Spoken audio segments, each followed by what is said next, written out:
Thomas with our sponsor for lunch, Aaron. And then we're going to hear from an agent investor in our office who's been at it for a little over half a decade, named Darian. And then we're going to hear from Sean Hadley with CrossCountry Mortgage about some investor-specific products that they have. And then finally, we're going to hear from, I guess what we call the group's founders, in Wendy and David, to wrap things up. And this is very much going to be a conversation today and less of a presentation, I think. So we're going to start with Aaron, if you want to come up from Inspection Tech and just tell us a little bit about, first and foremost, your inspection business as our sponsor today, and then we'll talk a little bit about you as an investor. All right? Absolutely. Well, thank you very much, Mike. Thank you guys very much for having me in. As he mentioned, my name's Aaron Westerberg.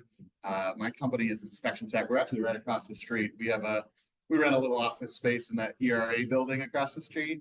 We're not associated with the ERA. We just needed a place to have an office. So that's where we landed. It's not a bad spot, you know, it's a bunch of realtors around, so it's cool. But we started back in 2005. Me and my good friend grew up with, went to high school together, been friends since then. Decided he was finishing an MBA program and had to come up with his business idea. So, you know, he's like, oh, like start a home inspection company. His wife is a realtor, his mother-in-law is a realtor. We'd have this pipeline of business coming our way. And then, but you know, 18 years later, we're still here. We're doing great. We've got like 12 guys that are out there in the field every day doing inspections for us. We have an office team that answers the phone, does all the scheduling, responds to every text and email that we get. And it used to be Aaron's wife. No, it was my partner's wife, and I fired her. Well, that's how they saw it. I like to see it as we outgrew her, because she was also raising 3 children and answering the phone with kids screaming in the background. Just wasn't as professional as I wanted to look. So we kind of outgrew what she could do for us, and you know, we kind of hired somebody, and then it turned into a team of like 3 ladies that like run our office for us, which is fantastic because somebody always answers the phone, somebody always responds to text and emails. Our scheduling is flawless, basically. It's nice, like we have this great program that like when people call in to schedule, get all the information we need. We send out confirmation email to the client, to the listing agent, to the buying agent. We send follow-up emails and reminder emails. We send post-inspection emails just to kind of make sure that we are in constant communication, that we're all on the same page. We're not showing up at a house unexpectedly and people are like, I didn't know my house was being inspected today. What are you doing here? You know, so, but we do all the other things too. Like we do mold testing, indoor air quality testing. We even do water testing. A lot of people are starting to do that, especially some older homes built pre-1930s could have lead pipes. So we do water testing. Of course, radon is, you know, a big thing. We do, what else? Pest inspections. We do the certified pest inspections for people that need that. We have actually 2 structural engineers on our team too. So there's not a lot of structural engineers out there. They're hard to find. We've got 2 guys that we kind of outsource right through our company. So when you need that, you know, they're great engineers that, you know, work for a structural engineering company, a firm, and then they also kind of, you know, do some work for us as well. And I think that's about it. Has anybody besides some of the people that I know ever used Inspection Tech before? Yes. All right. I love this. It's great. You get the report, like, right. Yeah, that's unbelievable. That doesn't, not a lot of more companies are kind of catching on, but yeah, it was very rare. Like we would have to wait days for an inspection report. So Inspection Tech is great. They also have a charitable donation at the end. So you have a choice to donate to a charity, and you have to. So you have to pick one. It's part of the process. I love that. The giving back all year round is amazing. Yeah, when we started, like our name Inspection Tech, we were using like the best technology back in 2005, which was like a big, heavy carrier laptop, you know, that the screen turned around and had a stylus pen. I mean, it probably weighed like 15 pounds. It was so enormous. But, you know, now we're on iPads and iPhones, and yeah, we take tons of pictures. All that goes in the report. You get the report same day. Like a lot of times, you know, depending on, you know, the inspector and how much they got to fill out, we can send the report before we even leave the house. So you get it right away. Your client gets it right away. It's got summaries and pictures and details, which makes it super easy and convenient for everybody. And yeah, the charity thing, like we've been doing that for a long time. We've, always want to be charitable and part of the community. So we volunteer our time with like Habitat for Humanity and some other local food bank and stuff like that. And then, yeah, we do donate to charity. Sometimes, like certain times of the year, like we allow the clients to pick, one of the local charities, or sometimes we'll just say, okay, this month it's going to, Coach for Kids or something like that. So, we're part of the community. We've been around. We like to support the community, and hopefully the community will support us too. So, but yeah, we brought some lunch in. I also have a couple of like brochures and stuff like that here to kind of just describe like the services we do.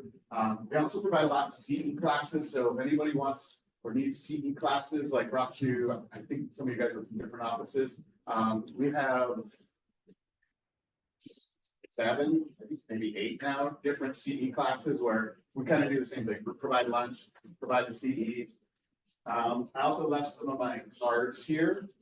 So if anybody wants my card or get in touch with me directly, these ones, yeah, these have $25 off on them. But then these ones, if you haven't used us before, these postcard ones, these are, give us a shot. $100 off for your client. I know money's tight for everybody, this economy, the rates, interest rates, all that fun stuff. Give us an opportunity. I guarantee you're gonna love us. You'll appreciate our communication. You'll appreciate the reports, our inspectors. If you can ask for me directly, I'll come out. I still do inspections. It's not just, I have a company and everybody works for me. It's nope, I'm out in the field all the time too. So ask for me and, give your client $100 off. So any thoughts, questions, concerns for me? Thank you very much. Yes. Scoping. We used to do sewer scoping until somebody stole my $6,000 camera. So, so now we don't do it, and we didn't get requested enough that we could justify buying another $6,000 camera. So at this point in time, no, we don't. But actually, we have a referral company that, like now, instead of us doing it, we have a company that we can refer out to that. We also have a company that we can refer out for like well and septic inspections too. Those are like some inspections we don't do. So we try to partner with like good credible companies that we would refer those out to them. Yeah, good question. Do you do anything special for complicated roofs? Do you have drones? For roofs, yes, we do have guys that are certified with drones. We also have guys that have humongous ladders that will, go out there and climb up on there, if it's at all possible. One of my guys, he's a Lakewood fireman. He is crazy. Like he would climb on any roof. He loves it. I'm not afraid of heights, and I'll climb on just about anything, but sometimes he shocks me, So, yeah. But thank you guys again for having me. Well, listen, before you run away, pull up a chair. Sure. I know you're also an investor. I am an investor. Right, so that's, today's conversation is about investment properties, either your next or your first. So how long have you been in the investment game? So after college, I got pulled into the mortgage business. It was like the early 2000s, the big refinance boom that was happening then. And it was easy to refinance it. People, if you had a phone book and a telephone, you could call anybody and be like, yeah, you want to lower your rate because the rates haven't been that low in forever. So that kind of introduced me to real estate and kind of got me aware of like, values and how they determine values with all the appraisals that I had to go through and this and that. And so I decided after being in that for a few years to do my first investment. I'm watching all these flip this house shows on, HGTV. I'm like, yeah, these people are idiots. I can do this. And so I went down to the sheriff's auction with a pocket full of cash and dropped a bid and got the house I was targeting. So I didn't have enough money to buy the rest of the house. I figured that all out. My business partner, actually, him and his wife and me and my wife decided to, go together on it. And 4 cooks in the kitchen was a lot. So that was the only house that we did together. But after that, he bought some more houses from the sheriff's auction. I bought some rentals, flipped some other houses in the meantime. Still, active. Currently, I have a few vacant lots that I'm looking to develop. So trying to figure out how to do that. I've never done that before, but I think that's kind of so a little bit of everything. Yeah, like I'm not like tied down to one, niche yet, I've tried different things. I've done a little bit of wholesaling. I've done some flipping. I've done some rentals. Yeah. Now I'm gonna dip my toe in the build it from the ground up. Excellent, excellent. I did the buy it and tear it down part. Yeah. Yeah. Biggest, and how long ago was that you just got out of college? I 5 years ago? graduated, yes. I graduated in 02. Okay, So I think my first house that I bought was like 4. okay. it's So about 20 years of doing it at some level, Yep. right? Biggest lesson learned. So I figured I, learned a lot of lessons, and like one of the most important ones I think is get your ducks in a row so that, like with real estate, it's you make your money when you're buying something. So when that great opportunity presents itself, your ducks are in a row and you can pounce on it. You don't want to have a great opportunity to be like, okay, now all I got to do is like get my bank account straight, get my down payment straight, get my cash reserve straight, get my partner set up, because by the time you do all that, that great deal's gone. So getting your ducks in a row and being ready to pounce, I think is really one of the most important things that a lot of people don't, figure out, which that first deal I had a couple of my ducks in a row. I knew to go to the auction and have some money, but I didn't have all the other things lined up. But, that was something I learned, figure out how you're going to, get into something, have multiple exit strategies, but be ready to pounce on that deal when it comes. So. Good. Well, we're going to talk more about that today as we, at the end, we get into a little goal setting. So that's a great nugget, and we appreciate you being here. Yes. Appreciate you hopping on the podcast.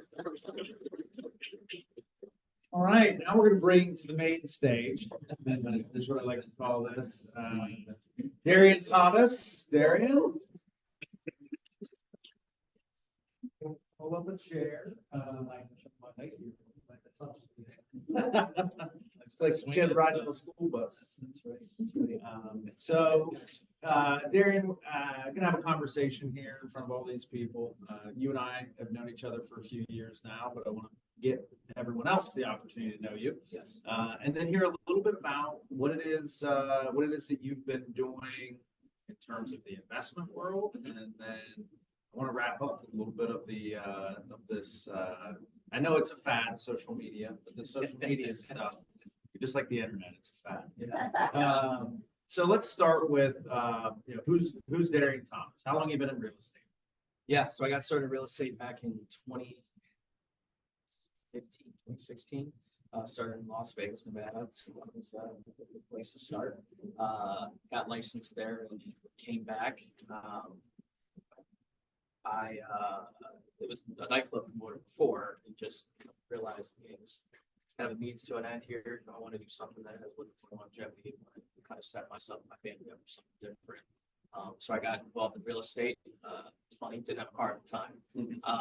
So going to real estate classes, car, park my bike, a couple blocks down. Then finally my instructor said, hey, it's gonna be really hard for you to do real estate without a car. So yeah, I'm working on that part. So ended up getting a car through kind of while I was in real estate school. Of course, transmission went, and a whole bunch of things kind of happened. But I think that was a good foundation for me to at least get started with real estate and understand again how important it is to have your ducks in a row. Instead of just kind of throwing stuff at the wall and kind of seeing what's gonna work. But so I did real estate for a little bit. It was hard to kind of juggle two hats from being in real estate and also doing nightclub promotions. Well, those happen at different times. So, right? Yeah, exactly. Right. Yeah, exactly. And that's the thing. It's both are lifestyle jobs, right? It's not like, hey, I clock out, my phone stops ringing, both jobs. I mean, literally it's the same thing. So I was getting pulled one direction and then being pulled another. But in 2018, sold one house in Las Vegas. Let me take that back.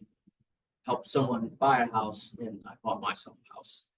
So 2 houses in Las Vegas in 2 years. I was a licensed realtor out there. And then that's when I decided to come back to Cleveland back in July of 2018.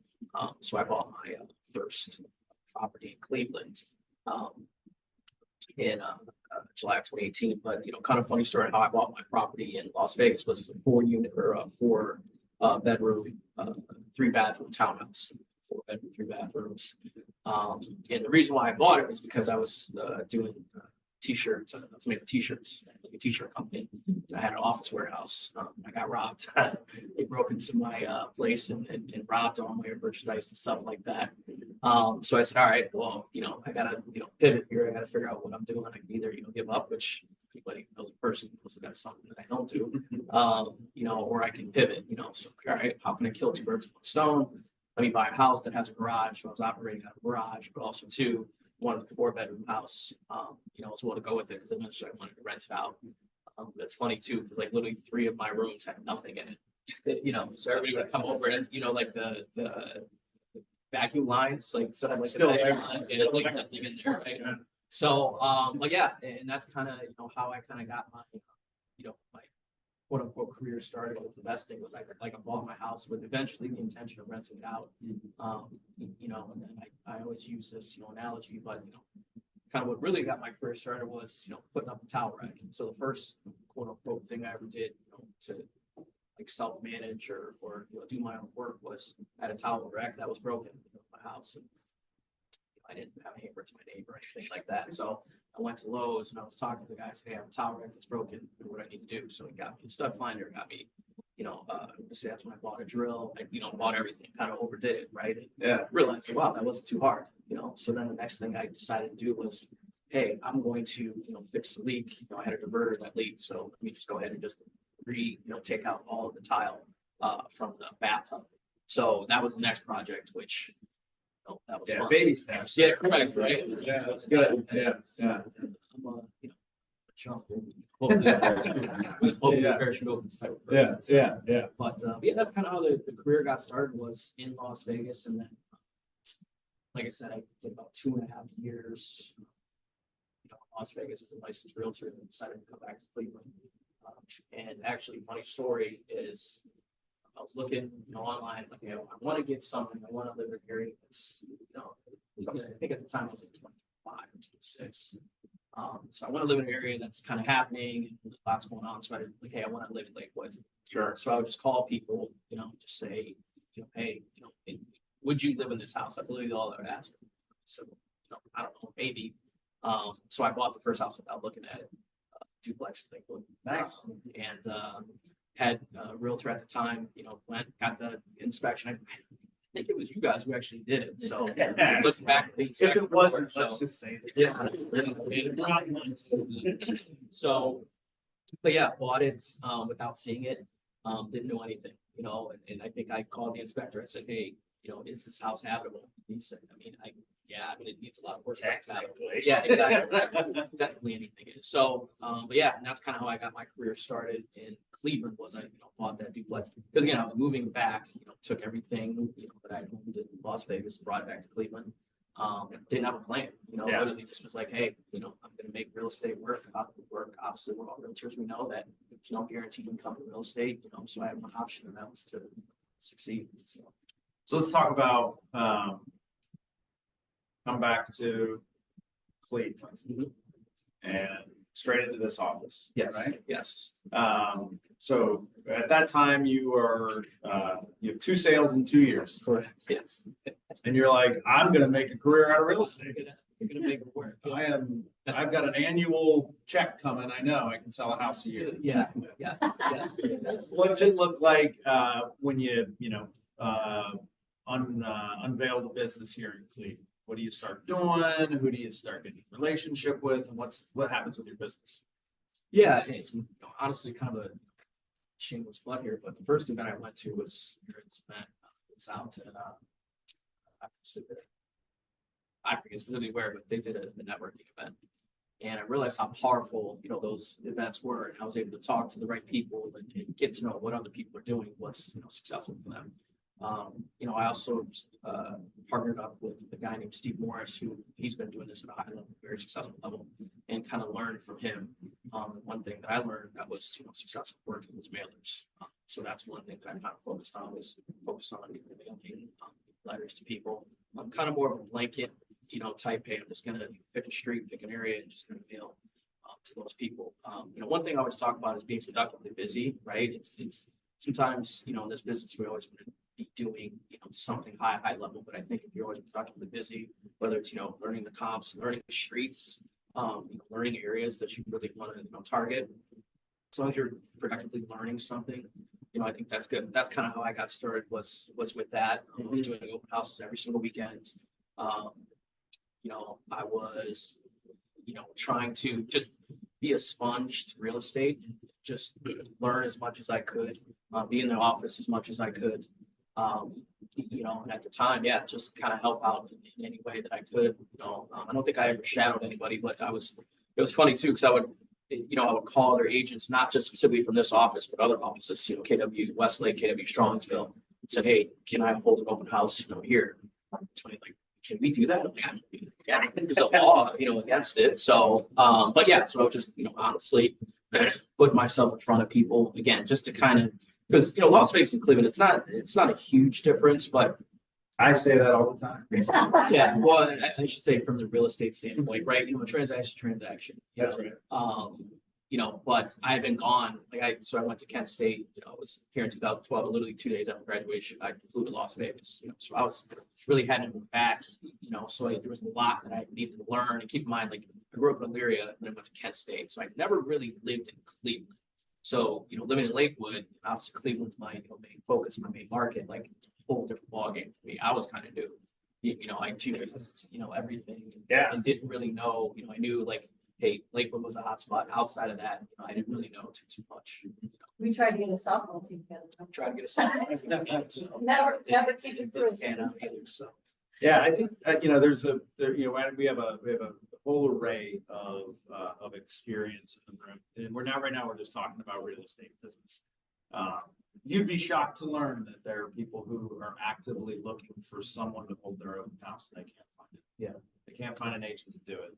5% of all people that bought a house last year, and 6% of all people that sold and found their realtor in an open house. So. Yeah, Yeah.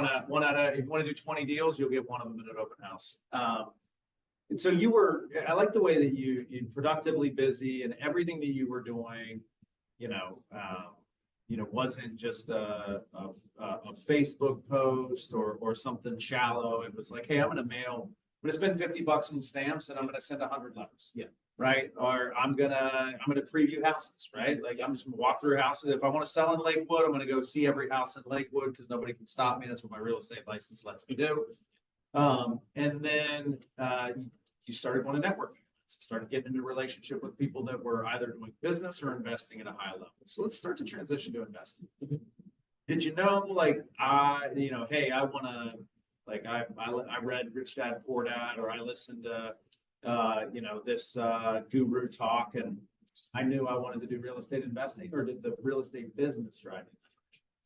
So when I first got started, I knew I kind of wanted to get into real estate investing, but I didn't know really at what level. Right? Okay. I knew it was hey, I wanted to eventually run properties, but I didn't know what that meant. Yeah. I love the idea of passive income. Right? Hey, make money while you sleep. Awesome. Yeah, exactly. Yeah. Right? Hey, make money while you sleep. You fall in love with that idea. So that's kind of how I got started into it. It was that way, kind of getting my real estate license eventually with the aspect of getting into investing. Yeah.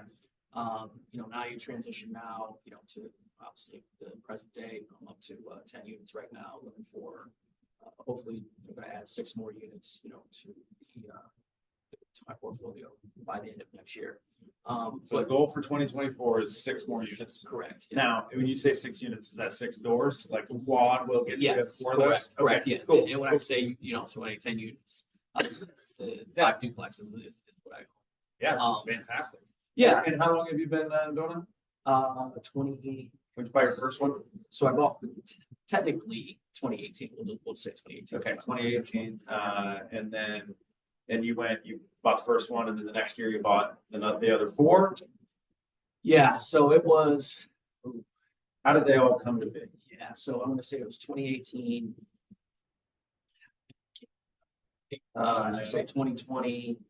What for? 2021, 2022. Yeah, I had a pretty extensive rehab this year, so I didn't really buy anything. But one thing I want to talk about is I wouldn't get so hung up on the numbers, right? As far as hey, this person has 10, this person has 3, this person has at the end of the day, it's what works for you. 10 units. You're self-managing all those? I self-manage, yeah, and that's. Changing all the light bulbs? Changing all the light Lots of towel bulbs. racks? Really good towel. Yeah, exactly. I have a tenant, I kid you not, I drove around with my girlfriend, literally have a tenant every single 10 days. I don't know how things break. They time it up. On par. Yeah. Every time I get a tenant, that's for every single 10 days. There's tenants who I haven't. What happened to the passive part? Yeah, exactly, right, exactly. So, but then there's tenants I, sometimes I drive by the house and make sure it's still up, they're paying, So it's just, yeah, and I think you'll develop a system, right? I like to self-manage. It's not for everyone, I'll be honest. How I first started, first iron fist, and everybody's gonna pay first, and everybody's gonna do that. Well, to be honest, it's a great dream. But, obviously you run your business how, if you want it to run, and I think, figuring out what makes sense, kind of running as a mom and pop shop, that have a good relationship with everyone, that works for some people. Run with iron fist, some say make it pushback, and every single tenant has different personalities, different ways that they want, to be a landlord, right? Some people, I don't want to hear from you. Others, hey, I'm gonna, call you if, the light's not working, right? So it's just almost, let's say train them, right? That's probably not the right word, but just let them know what you're comfortable with and, they'll respond accordingly. Yeah, it's an old bolt, all right? You teach people how to treat you. That's exactly. And your tenants are the same way. And it sounds like you're adaptable based on who it is. Yes. What the circumstances are, maybe what the property is. Correct. Yes. And I think too, obviously, I'm not sure everybody is as far as what they're looking for. Their first, their 10th, their third, whatever, 100th, right? But, I think it's important to understand, know your numbers, know exactly where, you want to invest in, right? Obviously it goes without saying, but, really get hyper focused on what you're trying to do. For the most part, a house comes up 44111, I know exactly what the rents are, right? For the most part, by looking at photos or that area, I know what type of, let's say what type of tenant, right? I'm not gonna really go down that road, but I know, what the potential rents are. And especially too, a lot of times, we're waiting for interest rates to drop. We're in a great opportunity right now. This is what I tell all my clients, right? Because especially with investment properties, for the most part, we're a very cash flow, positive area, Northeast Ohio, right? Take advantage of that. You look at some of these other areas, New York, LA, area, the barrier to entry is like $100,000 in pocket, right? Versus here, depending on what you're looking at, 25 to 30, which is Sean pretty can probably low. get that. Exactly. Yeah, exactly. I'm sure Sean will talk about it, Yeah. but, one thing I said, hey, I don't really pay attention to the interest rate. I know that may not sound, that's not very smart, but, one thing that somebody told me was appreciation will cure all things, right? For the most part, right? Yeah. If you hold it long enough, eventually it's going to make sense. Sometimes it's a year, sometimes it's 5, sometimes it's 10. But I can tell you this much, with me having 10 doors, regardless of what happens next year, interest rates skyrocket, I still have my 10 doors, right? So I can still play the game versus, hey, I'm waiting, this, that. Not only that, it takes a while to understand the house and understand the tenants that come from it, right? It's hey, sell your whole entire real estate portfolio and make $600,000. And then it's and what? Then I have to relearn, the houses, I have to relearn the tenants, I have to relearn, and it takes sometimes 30, 60, 90 days to get taxes on that. Exactly, you gotta pay taxes on that, but it takes a while to understand, the house and the people that come with the house too. I mean, it's a learning. They're learning you, you're learning them. And I Aaron, think can you it's a talk, good. I'm sorry to interrupt, but can you talk a little bit about, because all this is all well and good, but to get a house, you need money, right? Correct. So correct. can you talk a little bit about how you finance your houses or how you started Yes. down that road? Yeah. So, my first house that I bought in 2016, I used a FHA loan, so 3.5% down. I'm sure how we're very familiar with that, 3.5% down. So I, put a 3.5% down. Funny story too, about me kind of being a great realtor and not knowing what's going on. So 3.5% down. I want to say we were under contract at 107,500, right? So the appraisal came back at 106. I said, hey, don't worry, I'll just pay the difference, right? Again, green realtor thinking that the bank was going to lend me the 107.5. So we pretty much, a couple weeks go in, they send me the CD. Wait a minute, this is way higher than what I thought. Why am I 15? Oh, you agreed to pay that? No, the bank is supposed to lend me the money. Anyway, so long story short. It's not how appraisals Yeah, work. exactly, right, so that's why you come to a brokerage who teaches you a lot of stuff. Don't, chase after the, split, so, but yeah, so I bought that, FHA, that 3.5% down, lived in it, for 12 months, and I knew that I had to just live in it for 12 months in order to kind of, get that to work, so 2016, got lucky, especially in Las Vegas, the real estate market kind of taking turn for good. The house bought it living for 106, and I want to say in year, I think my new value was at like 130 or 140. Yeah, so I got lucky, right? But was able to refinance, cash out, refinance, pull some cash out. That's how I bought a house in in Lakewood. So use that literally a day before closing. I was going in, I was gonna 5% down, right? That was the whole 5% down, 5% down, 5% down on this duplex, right? So the day before closing, find out actually 15% down, spending about $10,000. Mind you, I was literally moving from Las Vegas to Cleveland, being a realtor. So, but was able to buy that, a little cash strapped, for the time. So actually what I was doing, and I'd rather open up and just kind of give you guys a full picture so you understand. Again, I don't know everybody's lifestyle or what they're going through, but again, money doesn't grow on trees. And I'm not a person to say like, hey, like I was rolling at one point. So like, all right, well, I got to figure something out, right? Like obviously real estate's going good, but it's going to take a little while. So I would do Avon, Rocky River, Lakewood. I literally would drive around on trash day. I'd find like furniture and different things like that. I would sell on like an eBay and Facebook marketplace to kind of keep me, afloat. Which, again, I'm not afraid to admit that, but you got to start somewhere. Yep. So from the Lakewood house, I was able to basically, I think it was like a year and a half. I was still actually renting out my Las Vegas house. Okay. So literally only making I think it was like $250. And then I had a AC unit go out and just wiped out. my 2 years of like my 2 years of reserves. wiped it all out, right? So, but again, the market kept appreciating. I decided to sell. So went live March 19th or March 9th of 2020.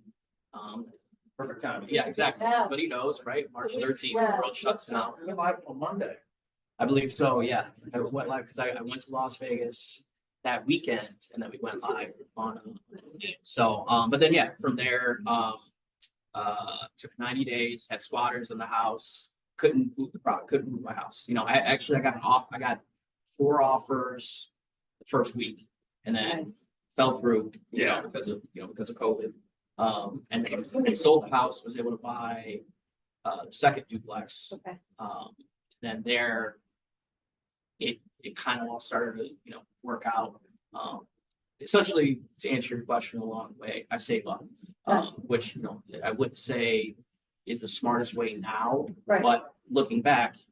But are you still using the Bird method, like to get more doors, like you're Correct. refinancing and? Yes, I am refinancing and just kind of doing it in an elongated way. But I think what I want you to take from the story is one house. Essentially bought me 3 houses, Yeah. one house, right? And I had no idea that this house was going to appreciate as much as it did. And I sometimes will look at the address and look at how much it is now. Yeah. Like wow, that could have been 4 or 5 houses, right? But I think one of the most important things is right is kind of get started, right? And I think everybody looks for a grand slam for their first but guess what? You're not going to get a grand slam unless you're on base. So what I mean by that, it's not going to be the first perfect deal, right? Like I think you have to learn. And how you learn is by making mistakes, and learn your options as far as financing. I think like obviously if it was 0% down, we own millionaires, right? But unfortunately, that's not the case. So now we have to figure out, okay, how do we find the money? How can we, get these deals? And again, like just get your name on title at the end of the day, right? Once your name's on title, you have a lot more leverage than you have the average person. Because who knows what's going to happen next year? 2024, you could have another 15-20% uptick in equity on these homes. So I think, just having the conversations with lenders, having the conversation with title companies, and having the conversation with other people. Again, I'm a human just like everybody else from Northeast Ohio. I didn't do it really any differently. I didn't have a trust fund. My parents didn't give me anything.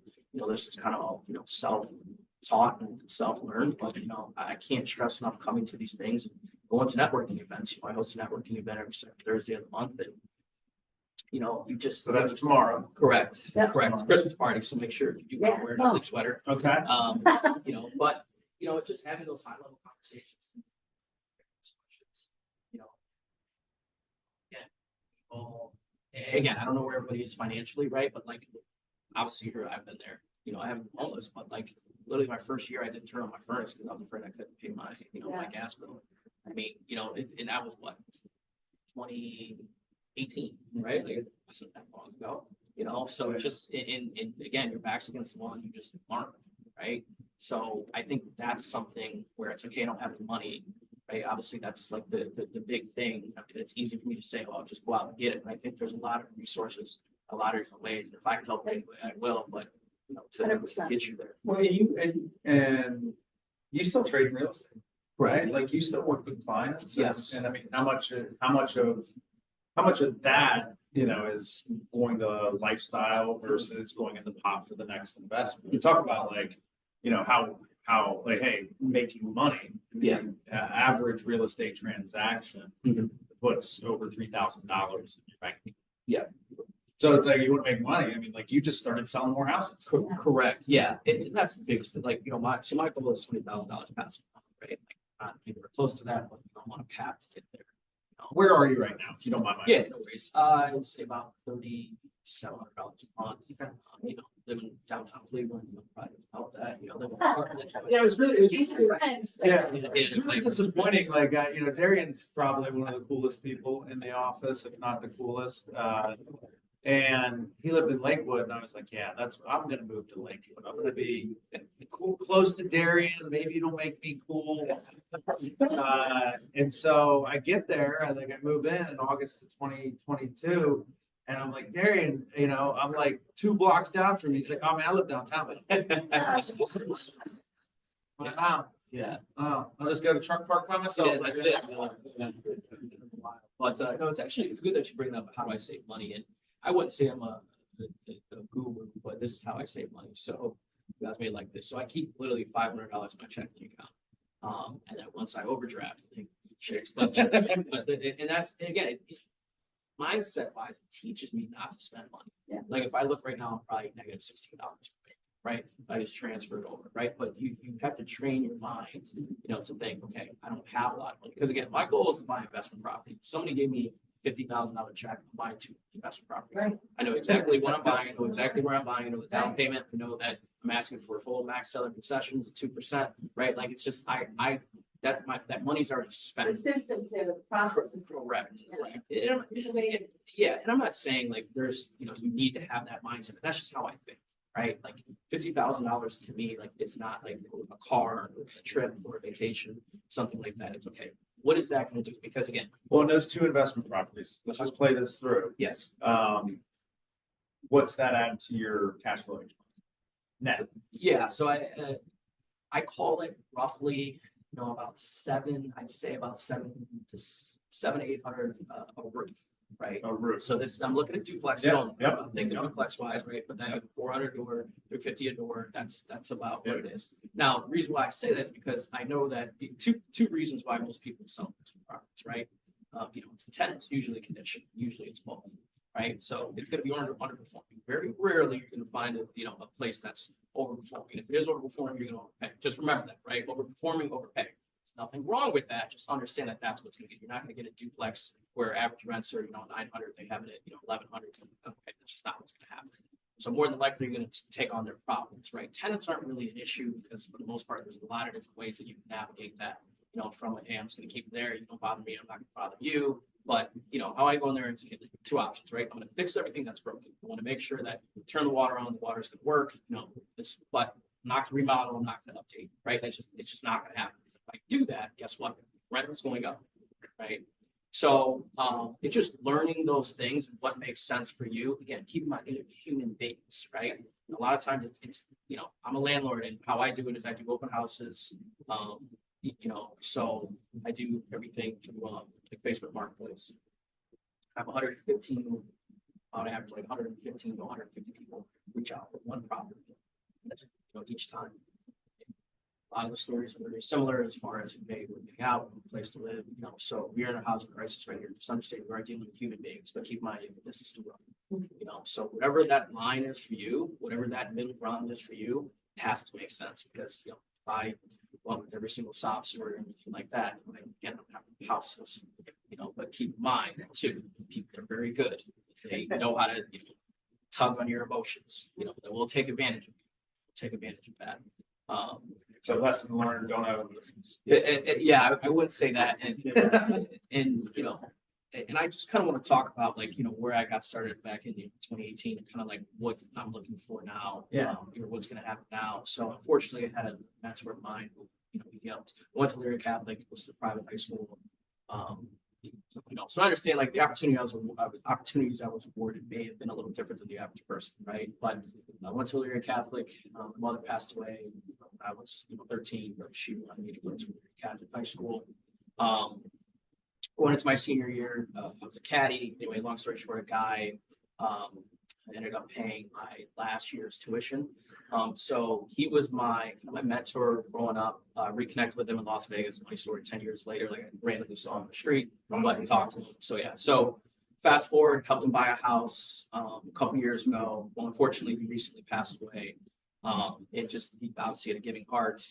But so what's going to happen is he left me his car, which is a pretty really nice car. And I'm actually going to sell his property. But what I'm doing is I'm taking the profits. So I'm going to buy a duplex.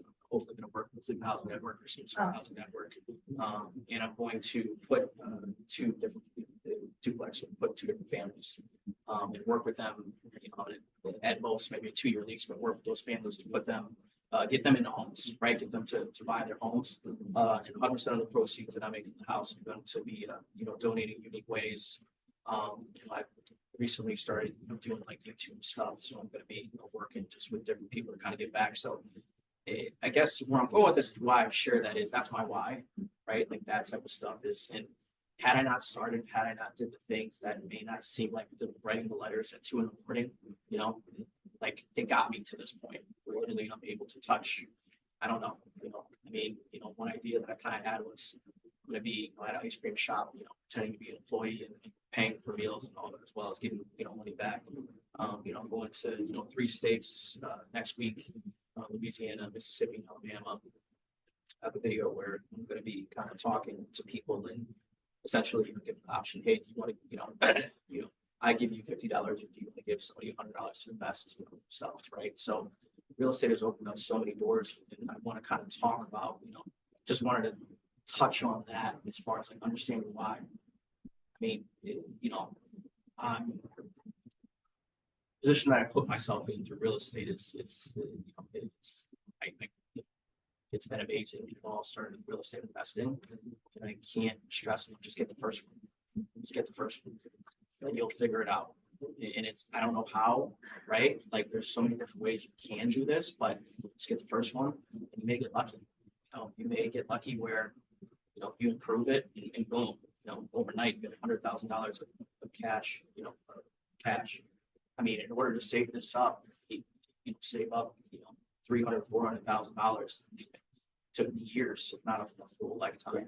So I can't stress enough to talk to as many, just educate yourself, get on bigger pockets. Talk to renters around here. Talk to other, investors. And again, I'll even cheat, where I have an investor who will come up with me one of my investment property. Hey, send me your pre-approved letter, and I'll call them. Hey, what other programs are you guys offering? Things like that. So just constantly, keep telling people that, hey, you're looking for your property, and you'd be surprised. Some people just, you can assume, the payments, you can do a lot of different things, but just get the first one. And you have leverage. And we're all here for you. Yeah. I appreciate that a lot. Appreciate that. Yeah, I think, there's so much good stuff to unpack from what you just shared. So I'm gonna try and highlight just a few things, right? Not born on third base, No. right? So even if you were, right, you still have to get home. Yeah. And if you weren't, okay, no big deal there either. the first part of your real estate career was a little dry, Yes, not just because you were in the desert, yes. but then you got to Cleveland, got around the fresh water, that helps. But you, like you put in the work, right? I mean, I remember when I first started, you were a guy that was always in the office, a guy who answered some of my questions when I was writing my first ROC. And so that is, you know, it's easy. And sometimes like for the newer agents or the agents who, you know, maybe your business hasn't like got all the traction yet. You know, sometimes you see somebody like Darian, he's got, you know, 40 grand a year in income coming from investment properties, and he's a capper and he does all these amazing things. But 5 years ago, think about that. Not even 5 years ago. You know, you're burning the midnight oil to write letters to strangers. Yeah. You know, and that, you know, doing the work, and more importantly, doing the work consistently, yielded opportunities that you took advantage of, right? Yes. Doing the work consistently could yield opportunities that if they weren't taken advantage of, doesn't really matter, right? They're spoiled. And then you leverage something from your background. I think I might have missed this in the conversation, but you know, you're running probably one of the larger networking groups for investors in Northeast Ohio, right? You know, I mean, it feels like you had a background as a club promoter, and you just sort of said like, well, hey, if that worked there, maybe it'll work here. Yes, you know, I realized the power of people, right? I would say that worth, right? Which, you know, I'm a firm believer in, you know, look out here and do, you know, those places. I don't know others, but I think, you know, more people know us, more opportunities you're gonna get, right? And I always kind of use this analogy with a lot of my investors are like they're investors. So like people are buying houses, you know, 50%, you know, ARV and liquid, right? They're just not coming to the market. But why are you buying those? Because they're competitive buyers, right? There's a network of buyers that we don't even know about, right? That are just constantly buying and selling. You know, there's, let's just call it, you know, 200 transactions, you know, happening in liquid with 50 MLS, right? So I think it's you know, it's so important to just introduce yourself and talk to as many people as you can and try to network with people as you can. I will say this, obviously, right? Like, you know, it's a little easier for me because, you know, I'm single guy, with kids or anything like that. Yeah, but you know, it's one of those things where if you aren't doing it, you know someone's doing something. Try to make, you know, especially too, like you'd be surprised, you know, if you go somewhere, that person will expect you to come, to look at their face when you're there. Oh my God, there's someone coming, right? You know, so you kind of be top of the market. I mean, I go to, you know, birthday parties and different things like that. And obviously, if you want to buy, sell, or invest in real estate on the top of the market. Again, you don't have to be the best, you just have to be willing to pay. So, and kind of touching on that, you know, hey, like just, you know, always just be consistent. Deion Sanders, you know, has a really good quote, you know, that resonates with me, and I think it's so true. But you know, talked about it in a podcast or some sort of, you know, speech that he gave. But what he says is, light isn't on you, keep making plays. You know, your numbers may not be the same as everybody else's, but you know, keep making plays. And you know, when that like aha moment, that big break moment. I don't know if I had an aha moment where it was, oh my God, this is going to work out. I think it was just being consistent, right? Again, right? It could be an hour from now. You can get that phone call that changes your life with somebody who says, hey, I saw your card. Somebody referred you. You know, I want you to sell I-10 duplexes, right? That's life-changing money. You know, hey, I want this. But again, we don't know when that's going to happen, right? I think if you kind of hold on to that carrot in front of your head, constantly just chase that, it may happen. It may come tomorrow. It may come, you know, 5-6 years from now. The most important thing is you want to be prepared. That happens when that does come. So again, you know, just keep answering the phone, you know, and just, you know, whatever you're doing, whatever it's working, just continue to do that. Maybe at a small level, you know, but I can't stress enough to just be consistent, you know, and constantly be there again, be the master of your craft and what you're doing, you know. Like Jade does a very good job. I watch, you know, she's on Facebook and you know, she posts her wins all the time. And wow, I want to be like, you know, getting her. But again, people are watching that. You know, sometimes we don't think like, oh, it's just a client watching that, but you know, it could be other agents watching that. You know, and they want to refer, you know, new business because there's a lot of agents out there, although they are licensed, they don't do business. So they want to learn to really want to give business to people who they know, like, and trust. Or how about somebody that, like, when I said something to you about that video, like they would never expect and said, oh, yeah, you guys are killing it. I'm Yeah. like, you see my stuff? Yeah, You know what I mean? yeah, Like, it's one exactly. of those things that you don't even realize who you're touching. You know what I mean? You have no, and our brokerage, there's 450 some odd agents, like, reach out. Yeah. Ask the questions. We're here, that's why you're here. Yeah. You know? Yeah, it's so true. I mean, Yeah. take advantage of that. Yeah. Large folks put this part, take advantage. Yeah. I'm actually gonna reach out to Brian Young about, a different project, about like business talk, right? Yeah, so that's what this work has done for me. Yeah, business talking, yeah, true, right? That's recorded. Yeah. But it's like, like it just, it puts you in opportunities to win. Take advantage of every opportunity. I can't stress that enough. First where the door is cracked a little bit, I try to make my way in, so I can't come to the front door. Worst case scenario. Jimmy. Get in the building, so. Yeah, no, I think that's great. I love what you said about, and it kind of echoed Aaron's point around like, like start preparing for the opportunity now, right? Like, the light might not be on you and keep making plays. It's like, it might take you the next 9 months to save up enough money to have a down payment to make a play at an investment property. And to do that, you might have to sell 12 homes in the first 8 months of the year. Okay. Like, you wouldn't be the first person in history to sell 12 homes in the first 8 months of the year, right? And you wouldn't be the first person to start a conversation with Sean about an investment loan that, isn't going to really take root for 270 days. But if you try and figure it all out on Labor Day weekend to make the investment, chances are you won't. Or you'll show up at a sheriff's sale with a pocket full of cash and end up with right? Like, and we don't win or lose, we win or learn. And so, like, as you said, like, make some mistakes.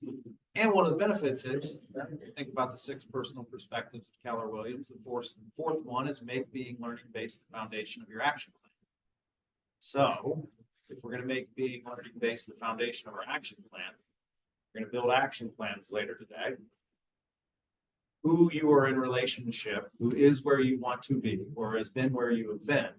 Promise you, everybody in this company, including Ryan Young, has somebody else that they're asking inside of this company for help on a problem. You should be doing this. You've done a great job. Yes, yeah. I mean, I look up to, there's a lot of agents. I look up to Brooks, Ryan, Mike Roberts. I thought I was going to say Mike Capacity. But yeah, I think, just again, put yourself in position to succeed. Right? Being the first one. That first one, keep yourself. Don't compare yourself to other people, right? Someone who's 10 years, that's great. They can just, right? Like, I'll be honest, I'm happy with where I am, in my life. I'm able to do things that I don't think I'd ever be able to do in a financial position. Well, we consider there, actually, Friday, we're talking about putting a aesthetic next week. That's a big goal of mine that I've always wanted to do.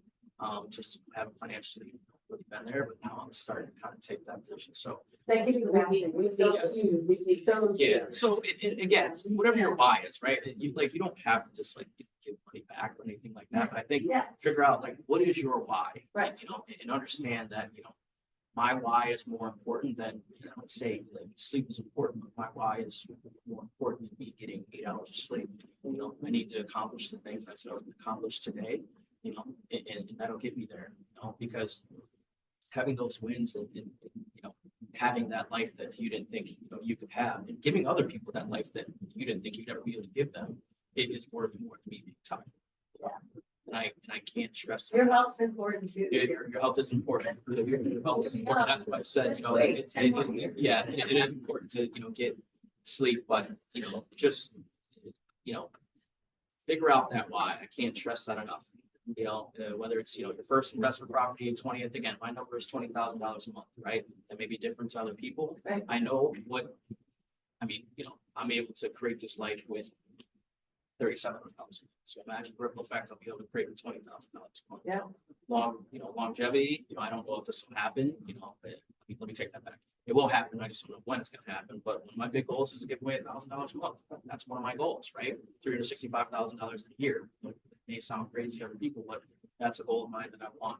And one thing I'm really trying to focus on is not so much just hand somebody $1,000, but I want to give people create opportunities for people. Again, that idea of, do you want $50, or do you want to give somebody $100, but they have to invest that money. It's just making people realize what your potential is. We're all, capable of amazing thing. Look at the world that we've created, with these two hands as humans. Now that you just have to ask yourself, why can't I?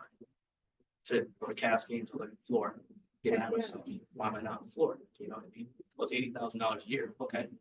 But somebody bought it, right? You can think that way. And again, it's just like asking yourself, hey, you don't have it. Why don't you have it? Right. And then think, okay, I'm getting out of this class in the next amount of time. What can I do? Like, so every single day I think, how do I get to $20,000 passive month? Right. An hour from now, I can tell you what I'm doing. And that is going to get me to my favorite goal. Right. And again, you don't have to be this I'm just hyper focused and not, going to enjoy life, because I enjoy life. Anybody that follows me or anything like that knows I enjoy life, but I also have tunnel vision. I also know what my goals and dreams or aspirations are. And that's just a little bit more important than, I don't know. I train my mind to believe that, again, I'm going to be a millionaire. It's just a matter of when. I stopped myself when I said, well, I don't know. Well, I do know. It's just a matter of when I'm going to get there. And just set little goals for yourself, attainable goals. It's easy for somebody to say, I want to be a millionaire. It's what are you going to do tomorrow? I don't know. I just want to be a millionaire. It's not an achievable goal, right? Okay, well, I'm going to, invest in this. I'm going to start taking this class. I'm going to, open up this business or something like that. So I think that's one thing. Just figure out what your goals are. It sounds like we're goal setting, but figure out those goals and make those attainable goals. For the next hour, I think sometimes too, think about goals for the end of the year. No, think about what you're going to do in the next hour. How's that going to benefit yourself? I recommend, so when Maurice Correct talked to us, I think last year, he had talked about reading. I kid you not, that day I went to, I forget, we were at the golf course and I drove and I literally stopped, pulled off to the side of the road and I downloaded Audible, so $15 a month. And again, just a little nugget like that had changed my life, because now I would listen to a book a month, right? But it was just a little nugget that he told me, and now it just opened up, a lot of different things. I think that's, kind of how I got started with the YouTube stuff that I'm doing, right? So just 1% better each day, right? Again, somebody may be doing this, and that's fine.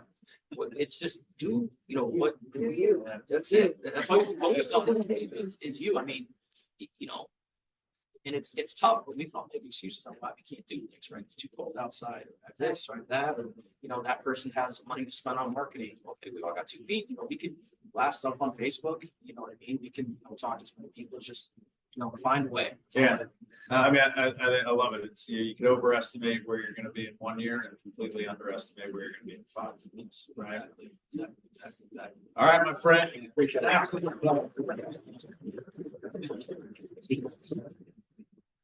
Now I want to bring up our favorite money man.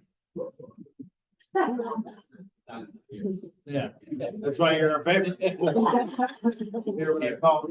I introduce Don.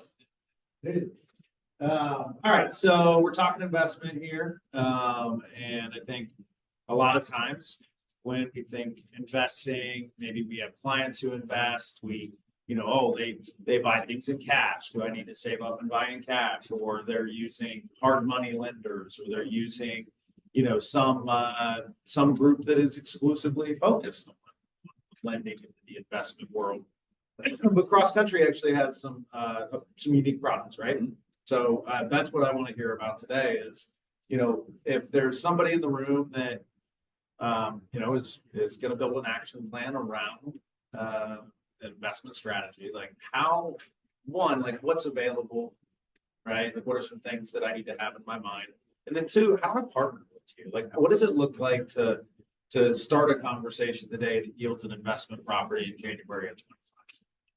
Well, the first part, as far as loan programs. Yeah. So, most people think investors, someone's gonna buy an investment property, and a lot of times it's kind of a slow build into it, like Dorian said, sort of buying that primary residence that is an investment. I mean, living in a house for 12 months, selling it after that, keeping it as a rental, that's still a pretty heavy investment. So as with FHA, 1 to 4 unit, primary residence, 3.5% down. Fannie Mae, we've heard the announcement from us over the last month and a half.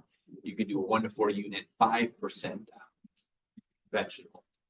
We've done a bunch of those, just it's officially November 18th when they close those. So just primary residence is a good, at the very least, foot in the door. You don't have to jump in and go with a 25% down traditional, but there's that. So for FHA, like how do I, what are the requirements for me to qualify for that? Like if I can't have owned a home before, I can't use FHA before. You do not have to be a first time home buyer. Okay. You just cannot have another FHA loan already. There's 1 or 2 exceptions to that rule, but you just can't really carry 2 FHA loans at once. Yeah. So real quick, Darian, I'm buying a duplex in Lakewood. What am I probably gonna spend right now? Yeah. 250. All right. So if I'm FHA, I need around $8,000, 8,250. And then if I'm going, I need 12,500 is my down payment if I go conventional. Yep. Okay. And that gets me 2 units that can be occupied either by me or by 2 tenants. And there's a grant for a conventional program, depending on where you're buying, where you're living. We've got some down payment assistance even. So yeah, I just want to, level set those first 2 products for anybody that is, doesn't have an active FHA loan or is going to, do I believe they call it house hacking nowadays, but, buy a double and live in one side, right? If you're thinking average cost, Northeast Ohio, 250, 300, you're looking at somewhere between $10,000 and $15,000 as your down payment, right? Yeah. 2% max on For investors, so primary residence, you're gonna get 3 to 6% seller concessions, but on the investment purchase, 2%. Yeah, also behind it, so keep in mind too, like this has actually happened where like. Anyway, prorated rents, right? So let's just say you close on the 15th or whatever, so you're gonna have those rents. So that, goes into your, essentially your cash flow, it affects your cash flow. Now, I personally think it should be a separate. Some people get it separately, but long story short, it is, right? So let's say you have a duplex or whatever it is, it's renting it, it's gonna be round numbers, $2,000 a month, right? So close to 15, so obviously you get half of that, so you get $2,000, rental credit from the rents. Usually you have a credit from the security deposit. That could be another, let's just call it 1,000, right? Tax credit. Correct, right? So my point is like the barrier to entry for a lot of things sometimes. So if you're getting your, let's call it 2% back, seller concessions. Some seller pays 2% of your closing costs, and then you're getting that credit. I mean, you can really stack up your fees to get like very, very, very low money out of pocket to get into these properties. These are realistic, they're real examples, right? So just really think about that. So And to your point, like these are realistic in Northeast Ohio, which is, depending on which report you look at, either the most or second most affordable metropolitan area to live in, right? So like go into other major metropolitan areas, your upfront investment is massive. You're playing almost exclusively in appreciation versus a cash flow. Yeah.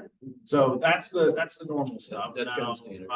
What's like the investor special? So investors, so sticking with traditional first, when I say traditional, conventional, Fannie Mae, Freddie Mac, the minimum down payment technically is 15% for a single family. However, 20 and 25% is going to get you a better interest rate, avoid points in most cases. It's 2, 3, or 4 family, 25%. All of the money does have to be your own funds. This is again using the traditional guidelines. So if you've got like a silent partner, or you have someone else who's kind of behind the scenes, kind of co-funding the project, we've got to make sure that the borrower has enough funds for the down payment, for closing costs, and then extra reserves. Reserves is just sort of extra cash in the bank. It doesn't have to be in checking and savings. It could be a CD, it could be a 401k, it could be an IRA, Roth, other creative, but other investment avenues. And is that easy? Pre-approval educates a buyer, whether it's yourself, one of your customers. It tells them exactly what we need, so we know, okay, well, I'm looking to do something next spring. All right, let's map out a game plan for budgeting. Okay, well, if you're going to be commingling funds, open up a joint account now, as opposed to the week that you're buying a house or the week that you're closing. So we can kind of help. I don't know the use word, coach, prepare, plan, whatever. In your individual name, in and individual purchasing loans in Individual.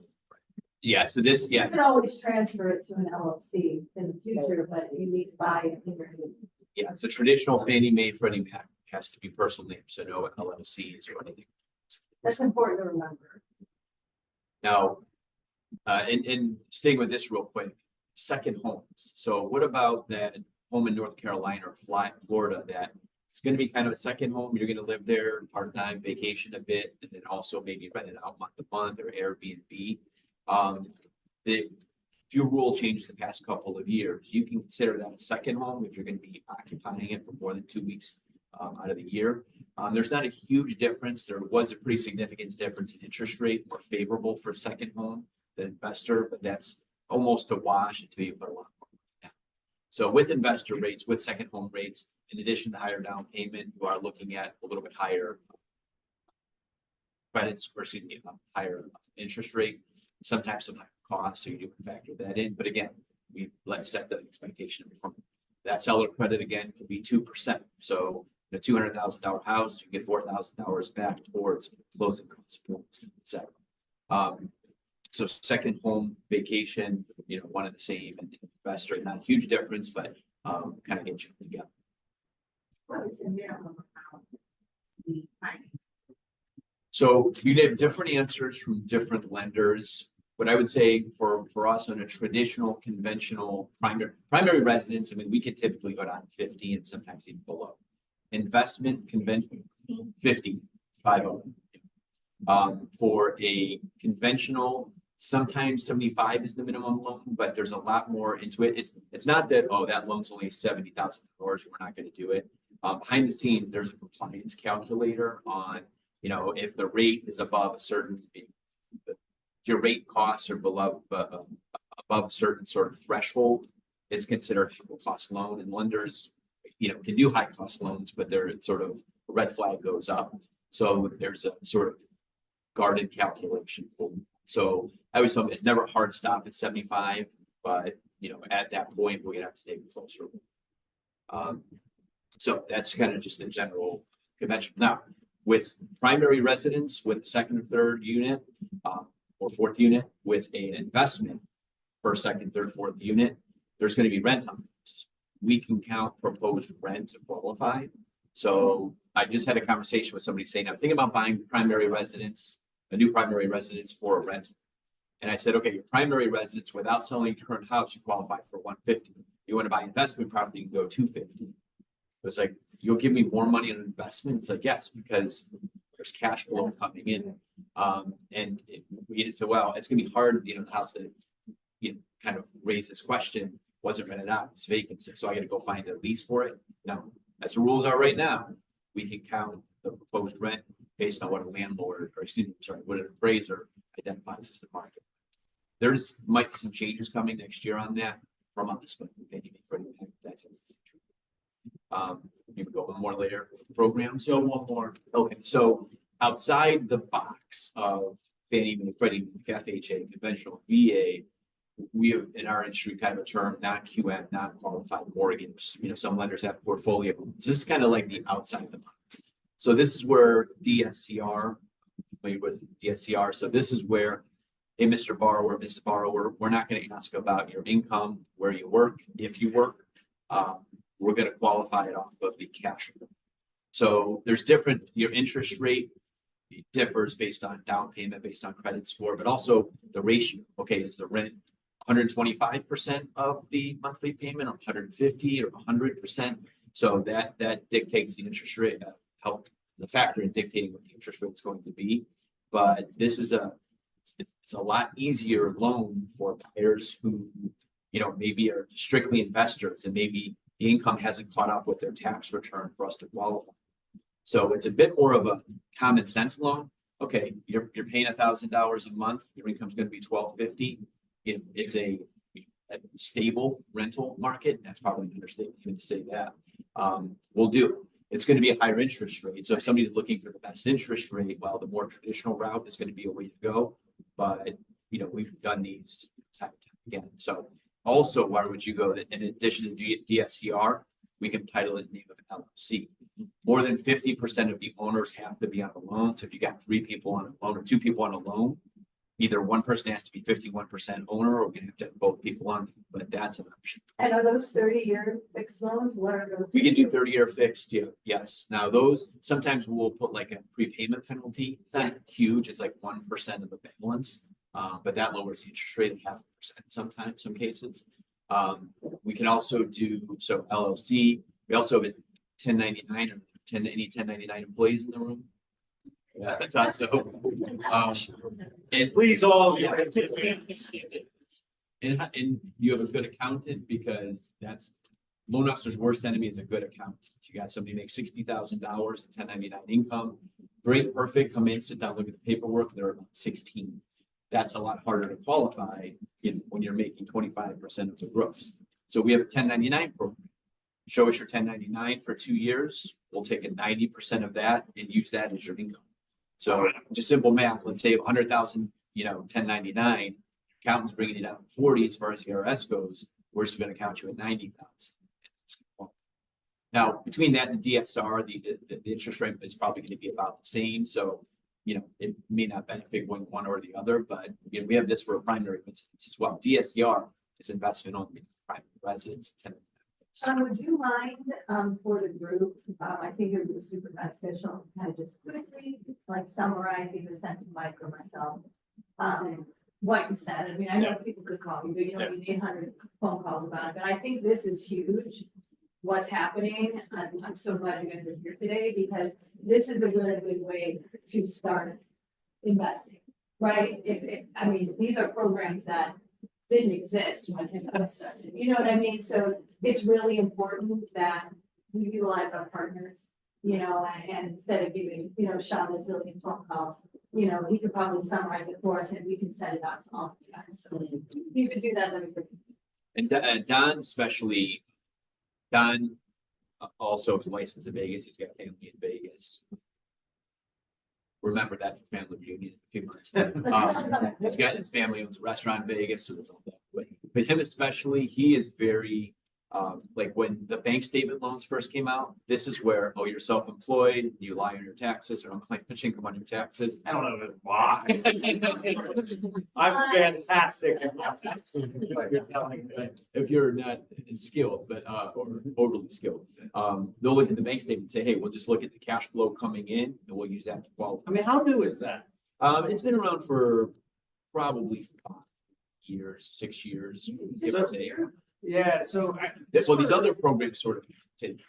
Yeah, maybe, yes, Yeah. But I think for everybody in the room that doesn't own a home, and maybe your first path, your first step in your journey of being an investor is, as you pointed out, like purchasing your home that you live in and pay a mortgage on is an investment. You get the same benefit of equity, you get the same benefit of appreciation. Just your money paying the rent. So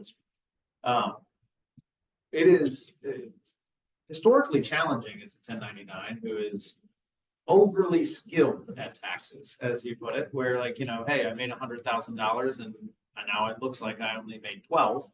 That hurts you, but it doesn't have to. Or even if you only make 12, okay, there's a bunch of other programs that can leverage that 12 in the right way.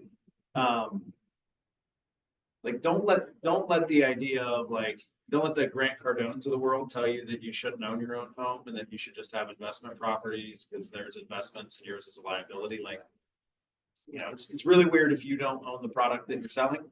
So if that's like the first step on your journey, become a really good real estate agent, buy a house, then buy investment properties and leverage somebody like Sean to help you with that. I hadn't heard about that. And I think that like it can create friction when it's like, well, I need to have this much to claim. Just keeping money out of the hands of government day by day. I love it. Right. Oh, yeah. We need to buy our own home, like, well, we're showing that we own this business, so we're showing that we didn't make it much. Yeah. And so you're like, well, I mean, I don't have my permission that was coming in, but outside of that, like, we're like, well, we can't even buy our own home. I mean, the first home that we bought together, we used private. So, but it's like programs like this, they didn't exist. Yeah. Right. Or if they did, I just didn't. And tax returns in this business, the mortgage business, we have so many people in and out. Oh, okay, it's a good time to refinance. I'm going to be a loan officer for the next 18 months and out. I mean, Don does people's taxes. I mean, when someone says I'm self-employed, we're like, bring it on. I mean, someone says, hey, another lender told me I can't qualify because I make $12,000 a year. I say, well, I know working. Please say landscape or photographer because they appreciate all their equipment in 1 year. I did a loan for a guy, $8,000 was his IRS income. By the time we got done looking at it, we had it back at $48,000, which was right under the threshold where he got a grant. He got in a house with next to nothing, and we're using closer to what his legitimate, real cash flow income was, rather than. And I was the third lender he spoke with, and this is not like rocket science. Depreciation, turn that negative into a plus, and we're right back. So Some of those lenders are just. yeah. Well, I mean, how did you get so good at only having, I mean, you could have only been in the business for a few years looking at it.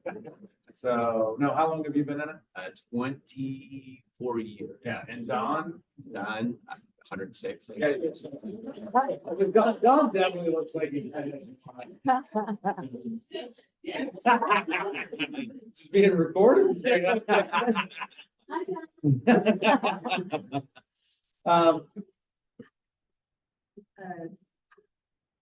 I'm an investor on property.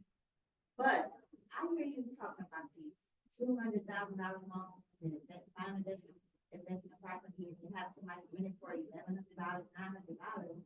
So in my head, I'm like, that would never work for me because it just takes too long to recoup the money. Sure. So that's traditional rent.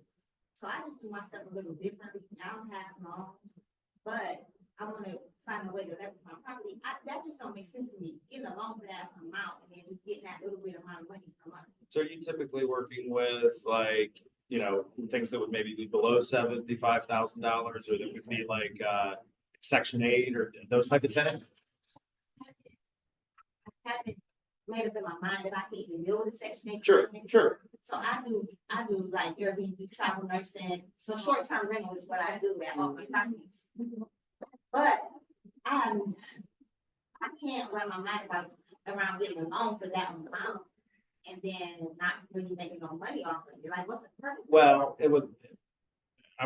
you can answer as well, but think about your daughter, right? Your most recent one.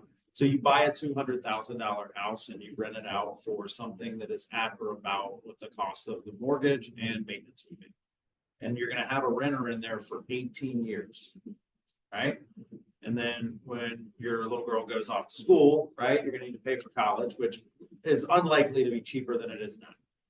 But you're gonna have 18 years of equity built up in that property by somebody else, right? And then you can pull that cash out. If it's appreciated, you can sell it, you can hold it. It could be her birthday present on her 18th birthday as her first investment property that's only got 12 years left, right? So it's just a different investment goal, right? That's an equity play over time with a little bit of cash flow, right? Versus I'm gonna buy a $250,000 quad that can throw off $3,600 a month in revenue, right? And it's much higher, but you will be turning over tenants. There might be more work. It goes to Darian's point of like, you know, I really love the way you said it. You're buying problems, right? And there are people who love to buy the problems that come with a flip. And people love to buy the problem of not a lot of actual free cash flow, but I'm making $75, $85, $95 a month in equity, right? They might love the problem of fundraising versus the problem of rehabbing or whatever it is. And that's what's, you know, one of the fun things and what has kept this group so interesting is that like we could talk about a different type of investing every month. And one time we just talked about people who they don't even want to come, they don't want to see the house. They're just going to be the bank. I'll just be the bank owner, right? And they're gonna what are rates at 7.5 right now? Okay, and then you know what? I'll be the bank for 9 because you can't qualify. I'll bank your $50,000 purchase because it's too small for him. I'll do it for 9 points, right? And so then like there's a million different ways to play it, right? And it's okay if it's like that's not the one for you, right? That's huge. Everybody has a different goal, and Darian said it. Everybody's financial goals are different, right? Everybody has a different why, right? Like Darian, David, and I, we don't have children, so that's not our why right now, right? Well, that might happen for him. That boat is long sailed. But you, and we're gonna talk about that with Mike at the end. But it's about what your goal is. Everybody's goal in this room is different. Everybody's end is different. You need to start with yours and then build off of that and learn from what are my options. Oh, I have a grandmother that's got, you know, $20,000. You know, I'm going to give her 10% interest, and she's going to be my private lender. Or I can qualify for this 1099 loan, or I can, you know, or I met somebody at Darian's networking event. You know, you have to. It's really about where do you want to be? Where do you want to start? And start there. Don't start with somebody else. We don't want to be that group where you're like, oh God, I got to be like Wendy David, or oh, I got to be like, you know, Michael Paskey, or oh, I got to be, you know, like you got to be what you need to be for you and your investment strategies and your family. Yeah. Because it's different for everybody. It's like bangs. Everybody has different. Some people like bangs, some people don't. But it's different for everybody. We're all. It's so funny because like you say that and it's like there's nothing I would rather do less than what you described, right? Have short-term rental, run an Airbnb. Like for me, like most of my investment capital is tied up in land. Like I want to buy land. It's the only thing they're not making more of, right? With the exception of the South China Sea. But like, you know, so it's like, we could take the same $50,000 and do 2 completely different things. If you give me $50,000, I'm going to try and go find somewhere where I get 10 acres, right? That's all I want. None, yeah. Oh, no. Yeah.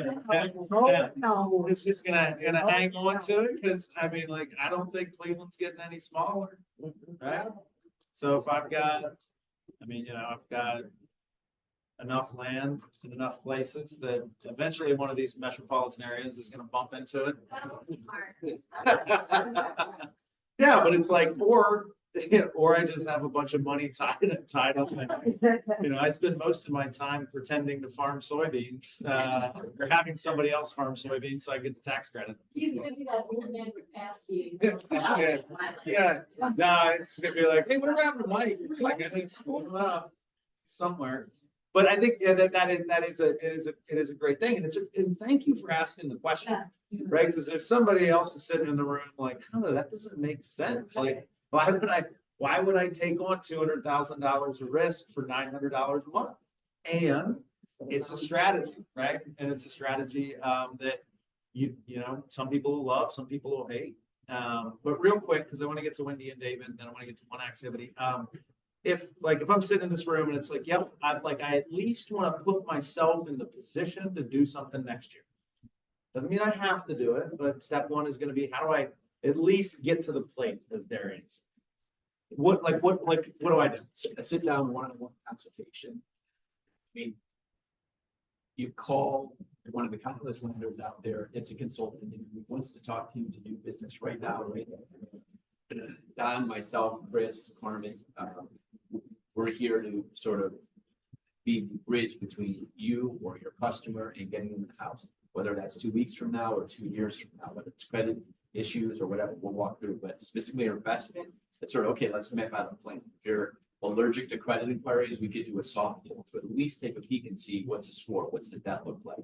Okay, well, can we, you're about to hand a big stack of paperwork to your accountant in the next 60, 90 days, let's talk about what that's going to look like, and maybe not to tell you to do a certain way or anything like that, but say, okay, if it's going to come out like this, we may need this program and that program, or you know what, we might be able to sneak into one of these options. So just a one-on-one conversation. If you've got, a pool of buyers who you're trying to kind of get together and we do all of these little seminars in front of them, just like we do first time buyer seminar. So yeah, anything, just reach out to us. I know it's very generic, but that's the first time. No, but I mean, think about all the other places in our lives that you might do the same thing, right? Check engine light comes on your car, you take it to the body shop and they do a diagnostic, right? Something doesn't feel just right, you're not sleeping well, you got a little cough that's lingering, you go to a doctor, they do a diagnostic and they tell you, okay, hey, here's what we found.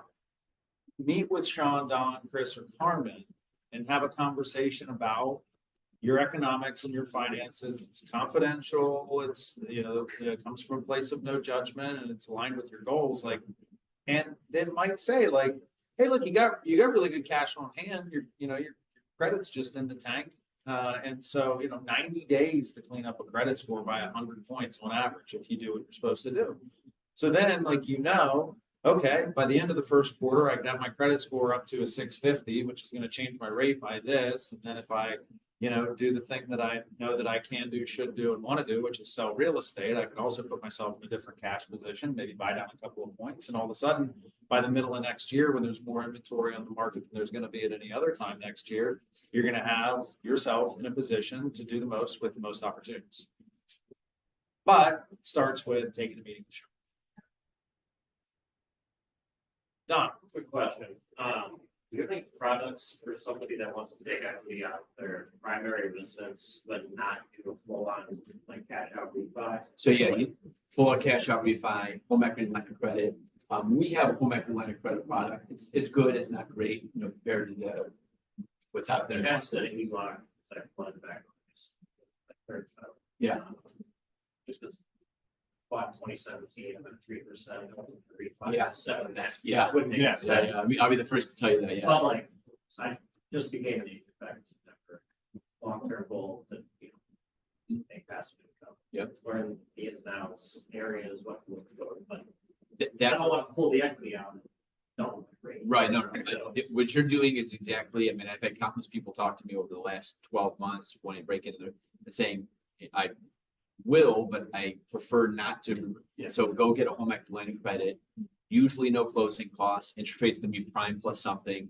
The Fed meeting is over in about 45 minutes. They'll have a press conference. They're not raising interest rates. It's more likely to come down, not today, but March, June. So that prime is sort of topped out and going to come down. So it's an interest only payment. That's hands But down. isn't this fine? Pull that equity out of your primary fund.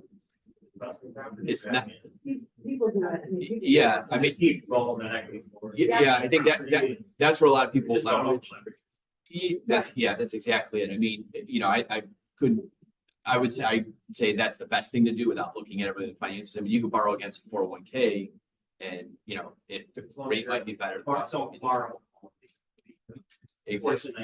Yeah, if you're gonna keep that house for the long term, and that might be something, especially if you're doing the flipping, okay, use that, spend it, build, and then pay it off, and then kind of recycle it. Or if you're gonna buy and keep, BRRRR method, buy it, fix it up, and pull cash out of that. Now, cash out refinances, we're not hearing much about those because rates are as high as they are. But last May, Fannie Mae and Freddie Mac made it much more expensive to do any kind of cash out refinance, especially on investment. So when rates come down and everyone wants to do that, you're going to hear oh, this isn't as cool as it used to be.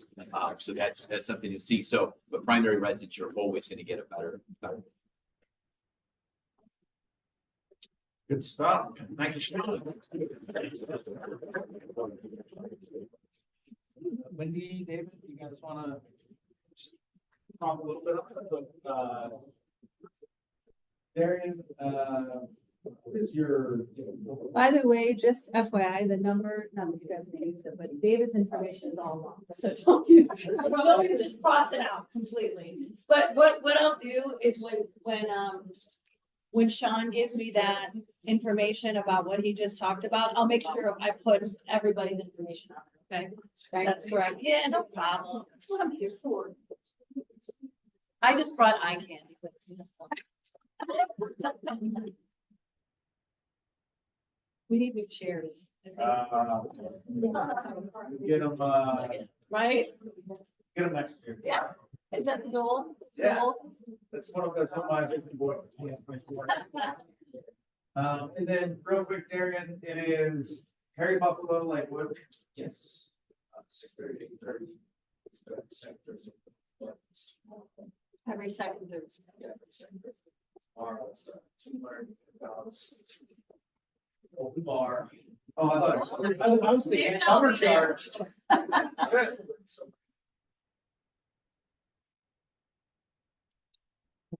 Yeah, it's like, Bucks, like literally you come around from Rocky River. On Friday, we're gonna go to the around the corners doing, they do a Christmas bar or whatever. Oh. My friend, yeah, my sister and my friend are gonna check that place out. We're gonna go at happy hour because I've seen pictures like at night and it's like this, but it looks beautiful in there. Mickey's a friend of mine.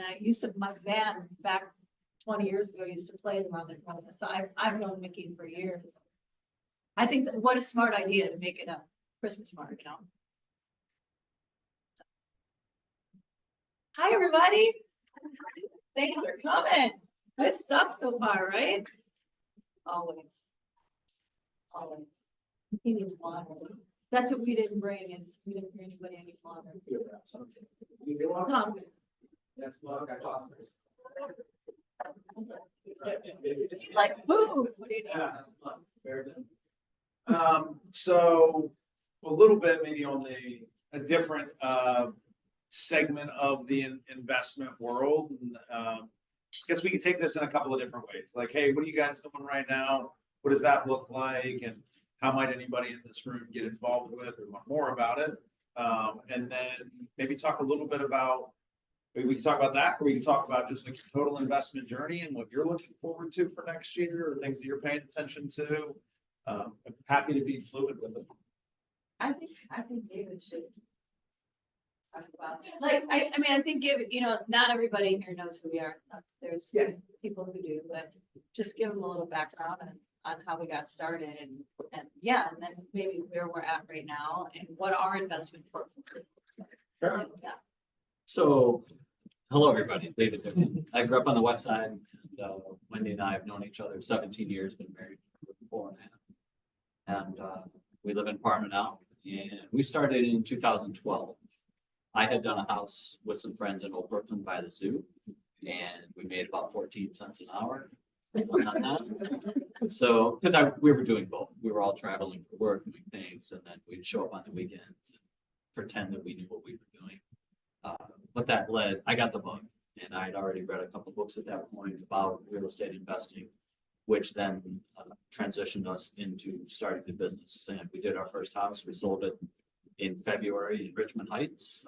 We actually had an open house Super Bowl Sunday, which probably wasn't the best decision, but it worked out. And from there, we took off. We've done about 100 flips. Just real quick, we did get a heavy education in real estate. We just didn't start off, and that we did sign up for a guru, right? And we did a lot of learning, a lot of learning. So just FYI, we didn't just jump in. Yep. Yeah. So over the years, one of the things, and this would be certainly a nugget for anybody starting, is it's aligning with people, and it's contractor specific. Where I'm touching here is people that are a good fit for you don't align with people out of need because they generally will make decisions for the wrong reasons. So it's getting to know the people, and again, I'm specifically addressing contractors here because that's you need money, you need opportunities, and you need to be able to execute, and the execution comes from your contractor network, and that is a big component. because of the laws, whether it's our state or other states, and that's not just problems in Ohio, this is across the country, so that's a critical part of it. Can you repeat that and maybe like say it louder for the people in the back is who you're in business with, right? Yep. And so like, what is your method for doing, for evaluating your potential partners? Yeah, so specifically on the contractor side, there's also investors too. There's investors that we will not work with because we know who they are as people. Contractor specific, what has evolved over the years, whether it's us running jobs as GCs, which we did in 17, 18, 19, which was very difficult to do, versus the evolution of having somebody else make the calls to do networking. We're posting on social media. We've got a follow-up program that our virtual assistant's doing, just to engage contractors constantly, because that's a critical part of this. So what I've learned, and I engaged a couple guys on Facebook a couple weeks ago, and I said, I will not offer you an opportunity until we meet face to face. Right. Because and guess what? Didn't hear from them. Never heard from them again. And that's all part of it. Right. It's just like anything else in life where whether you're looking at houses, you're interviewing people, it might take you 20 to find one. It's the same thing with looking for houses that are a good fit. So, I will sit down with them. I will talk about goals. I'll talk about objectives. I'll ask them the questions about, how do they fund their projects and, getting guys that route from Peter to pay Paul. That it's an opportunity for you're setting them up to fail. Because we don't shell out big chunks of money up front. We don't do that. We've done it. Don't do it. Don't do that. We have contracts and we do all that. So, we're very happy to share that type of communication. Feel free to call me, not on that number. Yeah. But call me anytime. I'm very willing to spend the time and energy to answer questions all day. So there's just so much good stuff to unpack in that one comment around, here you are, you said with investors, like you have a project and somebody's like, I want to give you money. And you say, I've got to meet with you in person. I have to understand your goals. I have to understand why you want to invest in this project, right? Now, what if we all did that with our clients when they wanted to see a house? Because I'm not going to call anybody out specifically. I'm just going to look at the ceiling and say that if somebody called us and said, hey, I want to see this house, you would, if it was the first time they called you, you might get in the car and go, right? Now think about this. Somebody is saying, hey, David, I want to give you $25,000. And he's saying, slow down a little bit, right? Because who you're in business with, how you invest your time is going to dictate how successful you are. And that's just one example of probably a dozen that you have. And this is, on the side of a big syndication project versus, a flip or an investment or just a client. So And building a team, that's the first thing, right? Yeah. I mean, everybody mentioned it. Darian mentioned it. Sean mentioned it. He's one of our team members. Even Aaron touched on it. You have to get to know who you're going to be working with. Your type of company. You do it for your real estate business, right? You need a good title company. You need a good real estate attorney. You need maybe a handyman, right? You need a good mortgage lender. You need all these things. You just don't pick anybody out of that. Right. Inspection team. You need guys like Aaron. But you need a good team. I think if anything comes out of what David just said, that's the key. Because if you don't vet your team, it's going to end up biting you. And it's bitten us way too many times. I mean, but even a handyman, even if you're just buying something and putting a little work, if you're not like Darian, handy like Darian, you need somebody to be able to do that, right? So you got to start vetting these people. I mean, I think that's one of the main things that David was trying to touch on. The only reason we quote unquote lose money, not the only reason, but one of the main reasons is contractors. We built our business flipping houses. It's not for the weak of heart. It is very, very time consuming, difficult, and you really need to have systems in place. And we will no longer hire a contractor without seeing his work, getting references, he needs to prove insurance, that he's got insurance, you know, there's so many things. And it all starts with who you're working with, who you're in business with, because we've been in business with some doozies, some really bad ones. Stealing, walking out of the house with a police officer standing next to David saying, that's my stuff, and they're walking out with it. He goes, oh, I don't know that that's your stuff. Literally walking out with our stuff. Yes. You know, I mean, you know. We've been fortunate enough that Yeah. the last 5 years, 6 years, that stuff's all way in the past. Right. We do have some fantastic relationships now. We currently have flip-wise, we have 4 projects going. Last week, I showed up at 3 of those 4 projects, and there were no less than 8 people in each house working. And that's a wonderful feeling. You show up and there's actually people working. So, because at the end of the day, there are opportunities and opportunities to align with quality people. And that's where it all starts, and that goes on. I will tell you, my scrutiny when I'm handing somebody else money is heavier than if they want to hand us money, you know, as an investment. But in terms of where we are and kind of where things are going for us, we will continue to flip. It's something that we feel that we're pretty good at it. And there's still a need for it in Northeast Ohio. There's a lot of homes that still need some love and attention. And we enjoy it. You know, that's the biggest part of it, is having that impact on the community to be able to save a home. Right now, we're doing 3 houses that should have been torn down just based on the condition. And that's again, that would be something that isn't for the faint of heart, because it takes a lot of time and energy to breathe life back into those type of And a projects. few of those, we built relationships through our networking with the Cuyahoga County Land Bank. So we do have a partnership with them. We've been very blessed to have a partnership with them. They have a grant program. They have a lot of different things that are beneficial. Even getting into the deed in lieu with them. They work with investors all the time. They're a great company. They have a ton of inventory. It's ridiculous. We've also bought and very successfully renovated sheriff sales. So it is so easy to look at sheriff sales, you guys. It's so easy to bid on them. You know, you need $5,000, more $2,500. Isn't it up to? Well, it depends on It depends on the price. Anyway, you need some money to put that you can leave with the sheriff's department. So you can bid, okay? But you guys, you know, if you know your neighborhood, it's not a bad place. It depends, you know, especially around the holidays, there's not going to be as many people looking. So if you have some money put aside, you know, sheriff sales is still a great place to get investment properties. There's not as many. Yeah, right? we haven't bought anything from sheriff sale in a few years. You know, when COVID started, then it went all electronic. Yeah.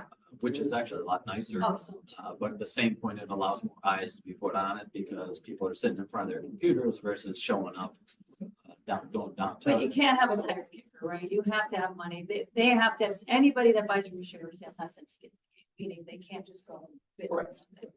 So, and then for us, when it comes to the flips that we're doing, you know, it's a very structured process. We're doing the scope of work, we do contracts with everybody that steps foot in.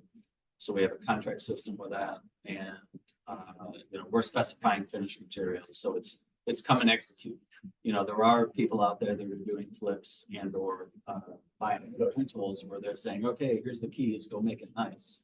And I know a few people that do that, and I just don't understand that. Were you ever looking at that? No, No, so you from the start were, hey, I want to be in control of every piece of the process. Yeah. Yep. Yeah, so. and then you get systematic, right? There were times when you'd be like, Wendy, what kind of light? You know, do you like this light? You like this fixture?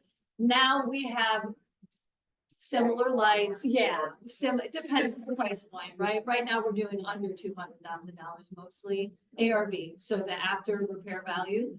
So we're doing the same finishes. We're doing granite. We're doing, you know, white cabinets. We're doing The bulk of the need in Northeast Ohio still remains in that, and maybe I'm wrong, between $150,000 and $250,000 all day, every day. Yep. Because that's the income levels in this part of the world. But I will tell you that the demand for that price point, by my estimation, will go up considerably in the next 24 months.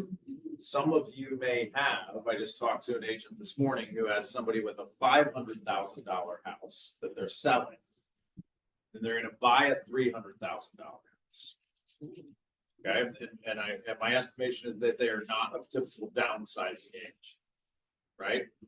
What's that? Your clients, Yeah. how old are they? 50?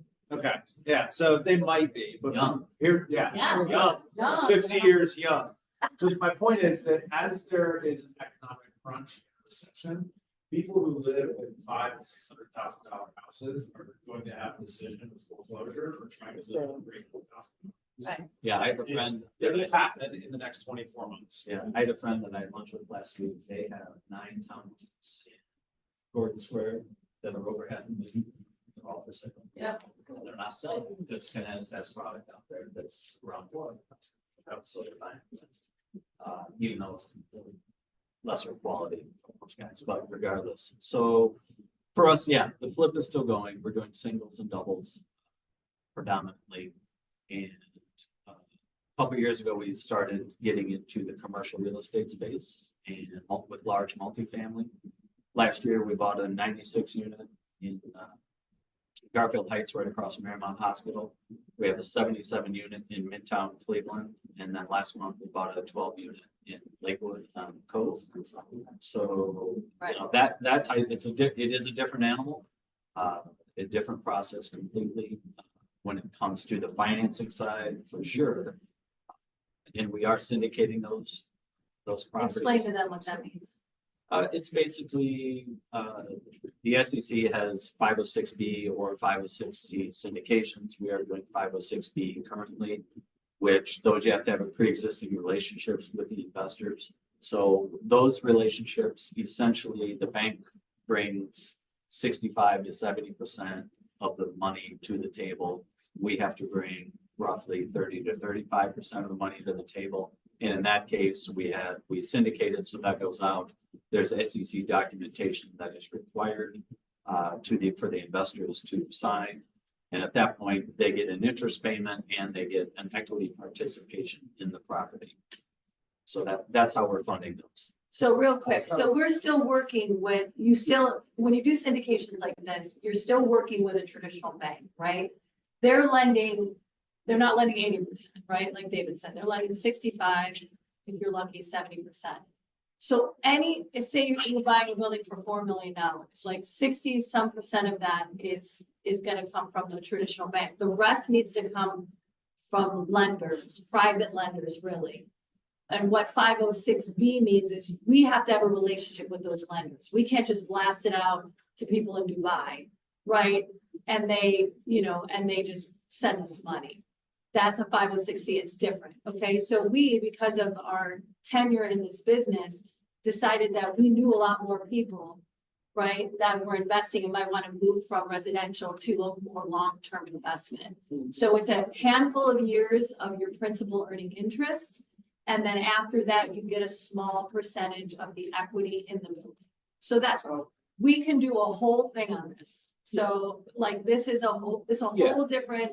Yeah, and that's something if you want to learn anything more, you want to talk about it, just call me.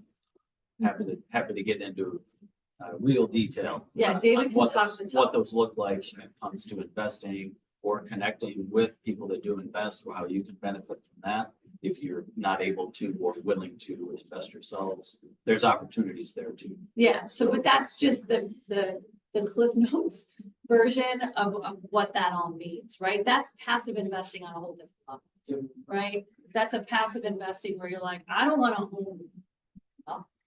I just want to lend my money. You know, we also have private lenders. So how we fund our flips is we use private money, right? So you get 10% in your money for 6 months, right? Balloon payment at the end. So you get your principal back plus 10% interest on your money for as long as we hold it.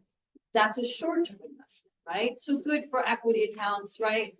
If you don't want to get your hands dirty at all, you know, or you want a long-term play where you're getting some interest and then you have some equity in a building. And that's, as long as we own the building, you own equity in the building. So it's a whole different ball of wax, right? but it's another way to invest. You guys are smart for just being in real estate. You can do so much with real estate, so much, like it's. Well, that, Wendy just touched on something that is important to keep yourself grounded in a sense of it's the next shiny thing, because there's so many different ways to get involved in real estate. It's what is a good fit for you, your goals and objectives, which the goal setting will help dictate some of that. Sure. Because, you know, mobile home parks, apartments, Airbnbs, I mean. Self-storage. Oh, there is so much. And you If you want guys, to be a mountain man, then just own land. that's why it's growing his hair so long. But and that's why it's super important that we have these masterminds, because everybody has a different goal and everybody has a different need, right? So we want to touch on whatever those are for each of you, whether, like Mike said, whether it's buying your first home, if you want to flip, if you're super handy, you know, Darian's doing his own, he doesn't, you know, he's doing his own project management or property management. But there are property management companies out there. You can own 5 homes.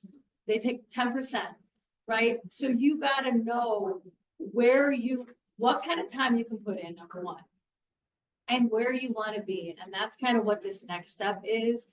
But David and I have an open door policy. We do try to do, we're going to probably do events every other month.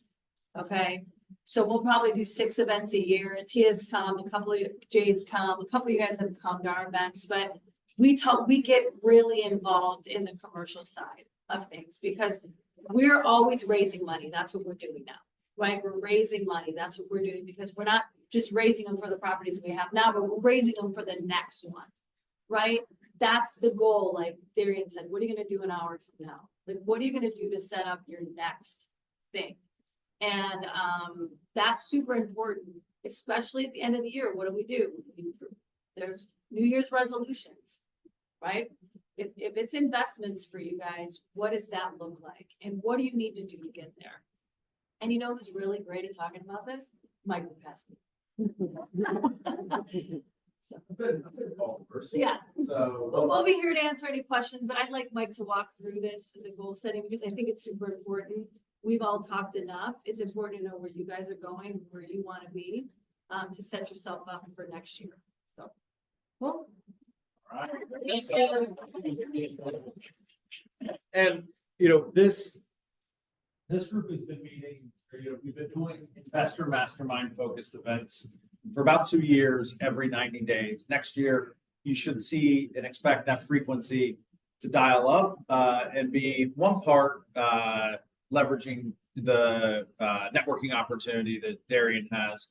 Another part, just diving into each specific, tranche of real estate investing, whether it be flip, syndication, buying home, mobile home parks, self-managing, working with a property management company. I mean, there is so much to all of it. So as we close out the year, we're getting to the point that we have, New Year's resolutions around them. Over there.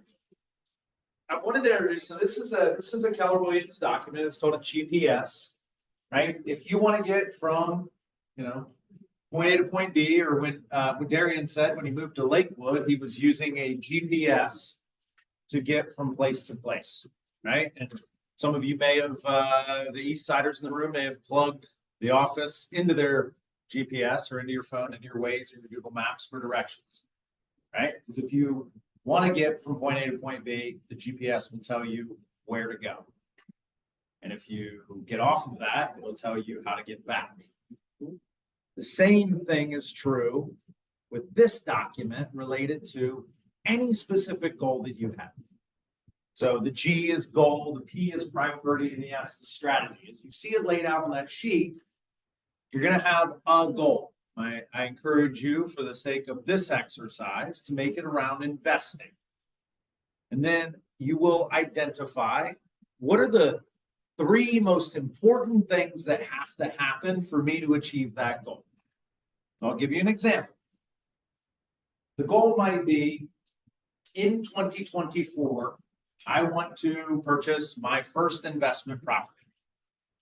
Okay, it's a specific goal, it is measurable, it is actionable, it is realistic, and it is time bound, right? It's happening in 2024. It is going to be an investment property. It's going to be my first investment property. And I'm going to do it, right? So it meets all of the requirements for a SMART goal, right? A dumb goal would be, I'm going to invest. In what, by when, with who, however you want to break it down. So we want to get specific. Now, what are the three most important things for me to achieve that goal? These are going to be different for everybody. Maybe you are a trust fund baby and you're sitting on a pile of cash, right? Saving or raising the money for the investment property is not a priority. Maybe, what are some other things that we heard today that could be priorities for us? One could be, I have to raise or save the funds.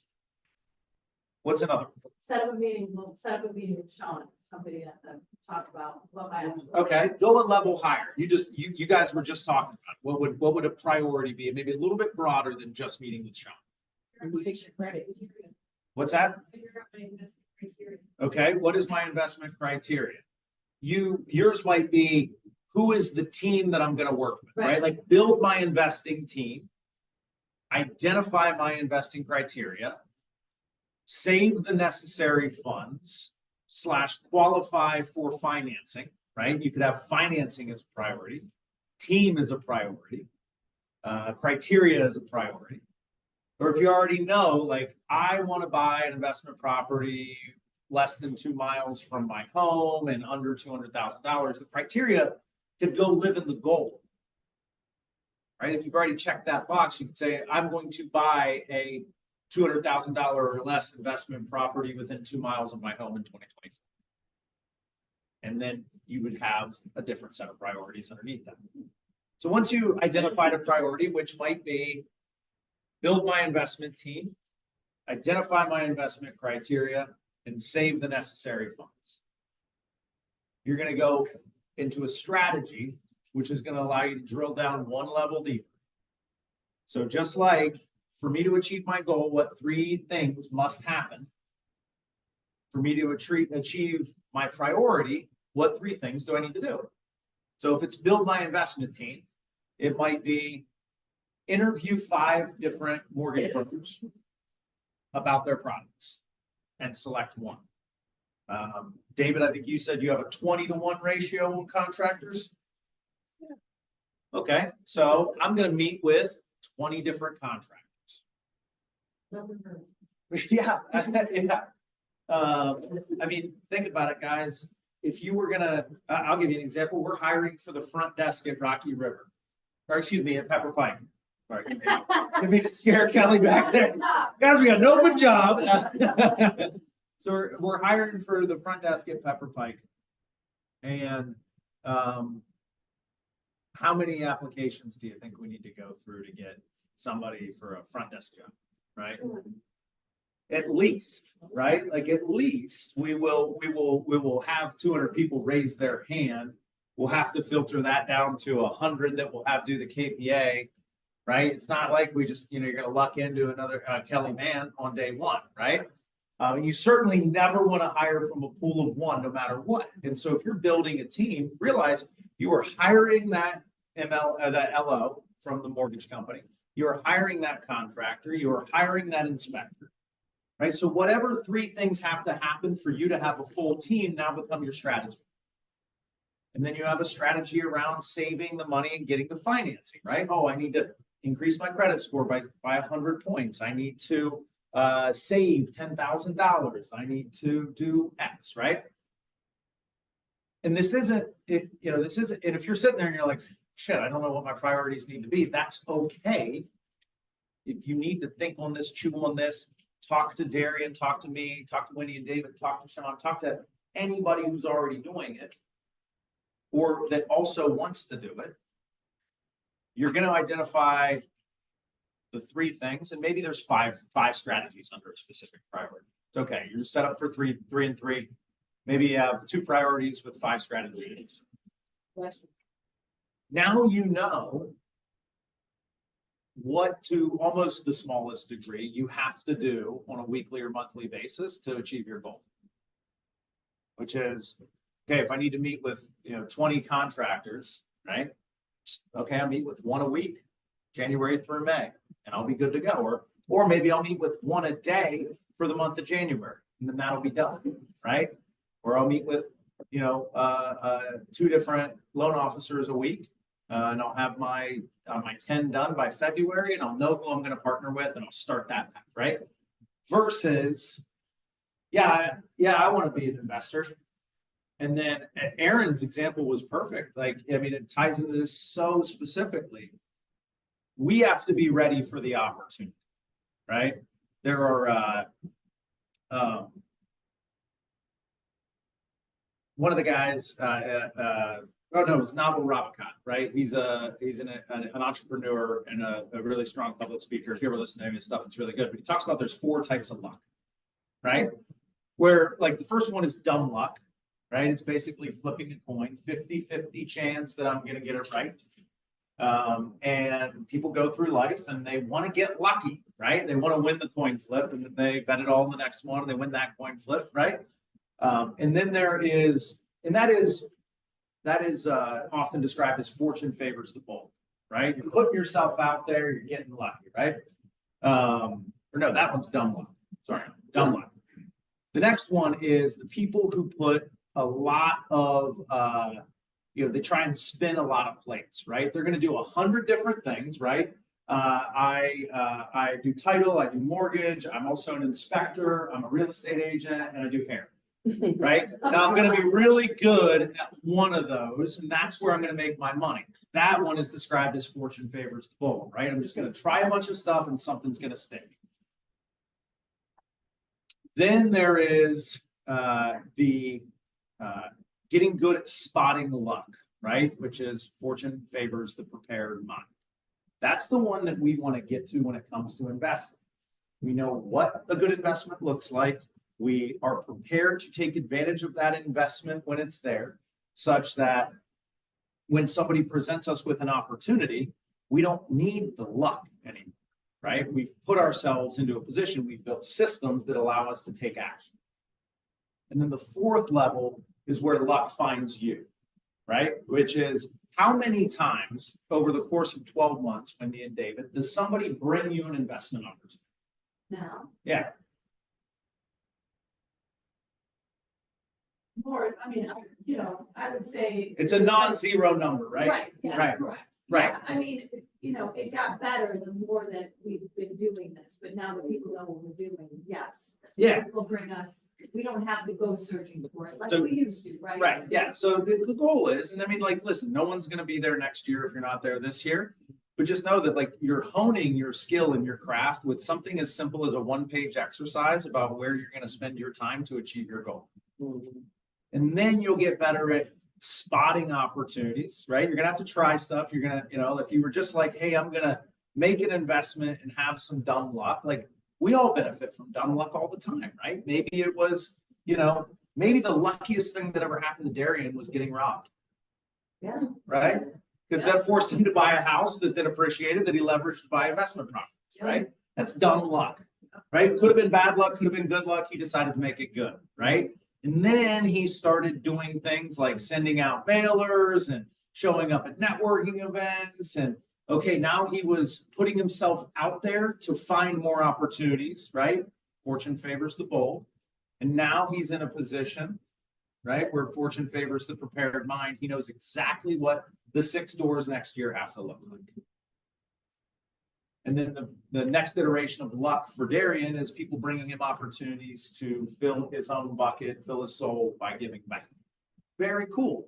Starts with a 1-page exercise of identifying what exactly is it that we wanted, and then what's the gap to get us there, and then what's the gap to get us there to get us there. That makes sense?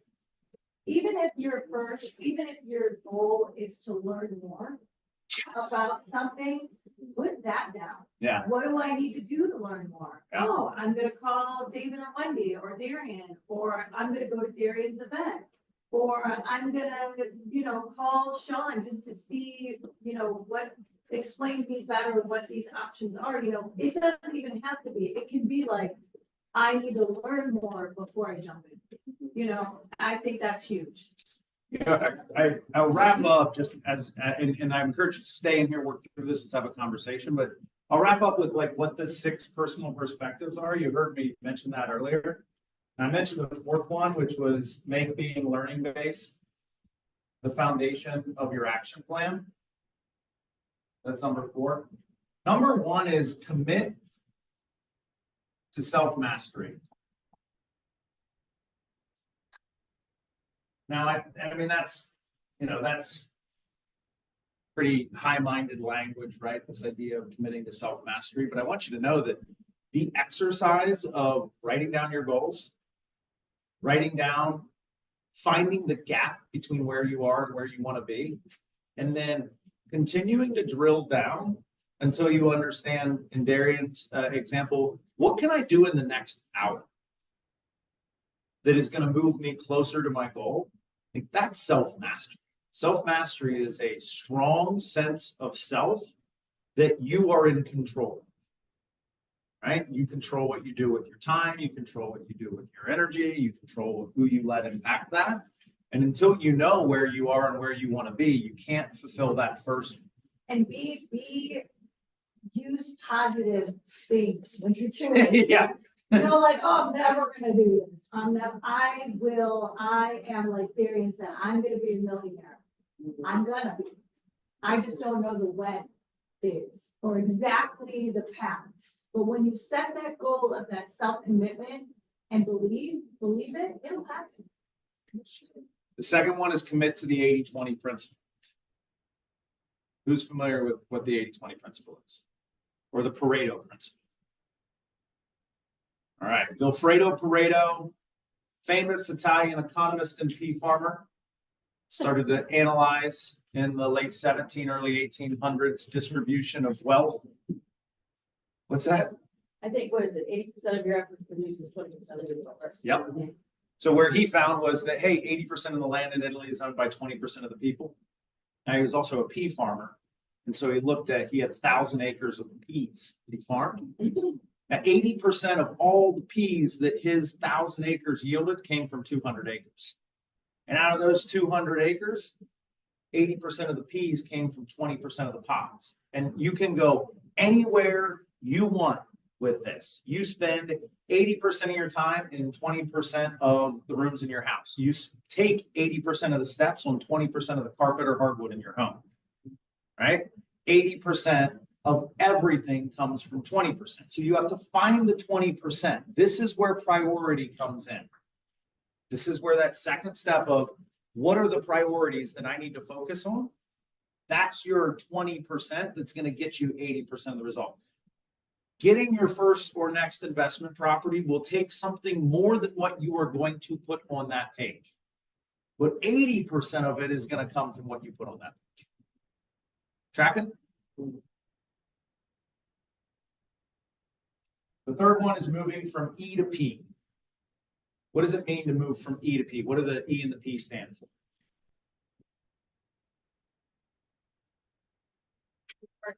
Effort. Nope. A for effort. Moving from being entrepreneurial to purposeful.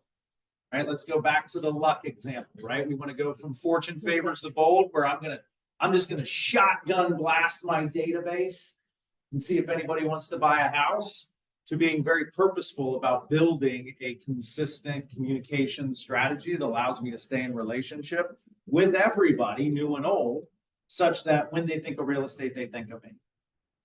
Right? Like, if I could take one word out of your vocabulary, it would be hustle. Right? Because I don't want you to hustle. I want you to work. I want you to show up every day at 8:30 in the morning, have a coffee, chat a little bit next to the copier, and then go to work. And then when you're done working, go home. Because the hustle is this temporary high that we get off of trying to do 90% of everything that needs to be done in a time and in a fashion that it deserves better. So that is what a professional or a purposeful person does versus what an entrepreneurial person does. Number 5, unlimit your beliefs.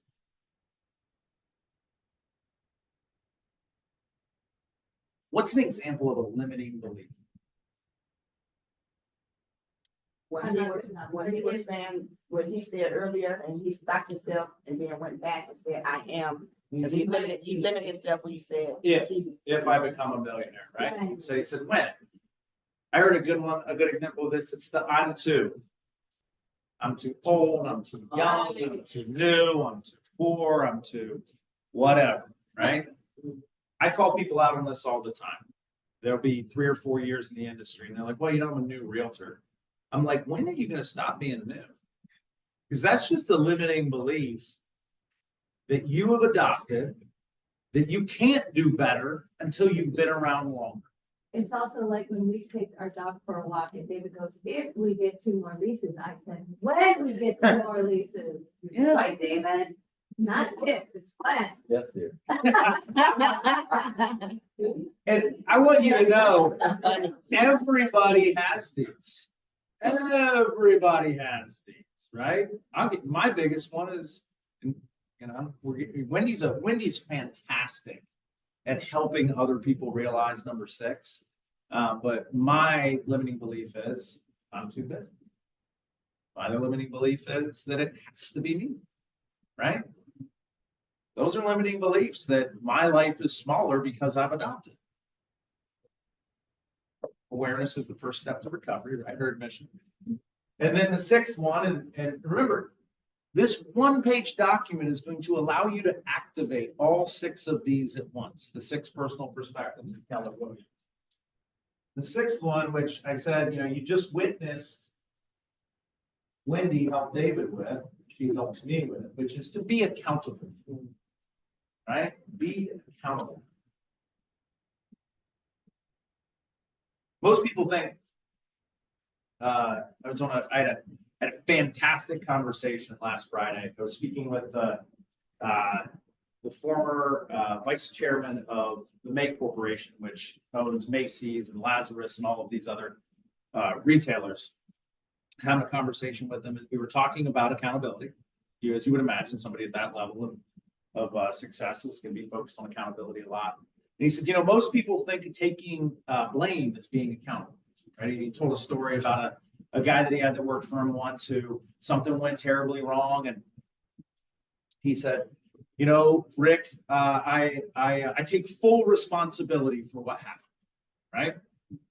Which sounds like the right thing to do, but in some ways is almost performative, right? Like, I take the blame, like I am Spartacus, right? Like, cool. And Rick said, he's like, that's great, but I don't need somebody to take the blame or be responsible. I need somebody to fix the problem, right? And so accountability is not about blame. It's not about wrongdoing. It's not about failure. It's not about missteps, right? It's about committing to outcomes and being accountable to what you wrote at the top of the page, right? I am going to buy my first investment property in 2024. Things will go wrong, right? People in your life will get sick, things will be challenging, deals will fall through, life will not go according to that plan. But if we're going to be accountable to the outcome where you said you would do a thing, right? Then you have the opportunity to be accountable. Right? The reason that most folks won't write down their goals, let alone share their goals, is because they don't want to be accountable. Or you write down your goals and you share your goals and you don't get them. You have the opportunity to be forced into victim. Well, you know, you start telling your country western music song, right? How my dog got run over, my truck broke down, my wife left me. You get all these reasons, right, to do it. Big country music fan, Jay? You're like, oh yeah, I've heard that one. The idea here is that our accountability is said another way is commitment to outcomes. And so, yeah, we all went through some form of education, whether public or private, where filling that sheet out as fast as we could would allow us to be done with our work for the day. If you need another copy, you want to spend some time with it. And guys, we're doing this just for like my first or next investment property. Like if you were at the business planning clinic, or if you have a goal for next year in your real estate business, you might have a goal for your health and wellness. You might have a goal for your relationships. I have yet to find something that I could set a goal for where I don't have to prioritize some things, right? If I had my druthers, right? Priority is Greek for just one. It's an old Greek word for just one. So having 3 priorities is kind of silly. So if you could get it to 1, right? But maybe you can't get it to 1 in 2024. And I bet if you had 3 this year and you did them all and you bought an investment property, you'd have less. You'd already have your team. You'd know your criteria. You'd know how you're going to fund things. So then your goal becomes, I want investment properties. What is the one priority for you for those 6 doors? What is the one thing that you have to do that you haven't done yet? Yeah. Yeah, I'll answer for you. Find them. yeah. Right? Something. But it's likely that's the only one that you're like, that's going to be tough. Right. It's going to be the hardest thing, right?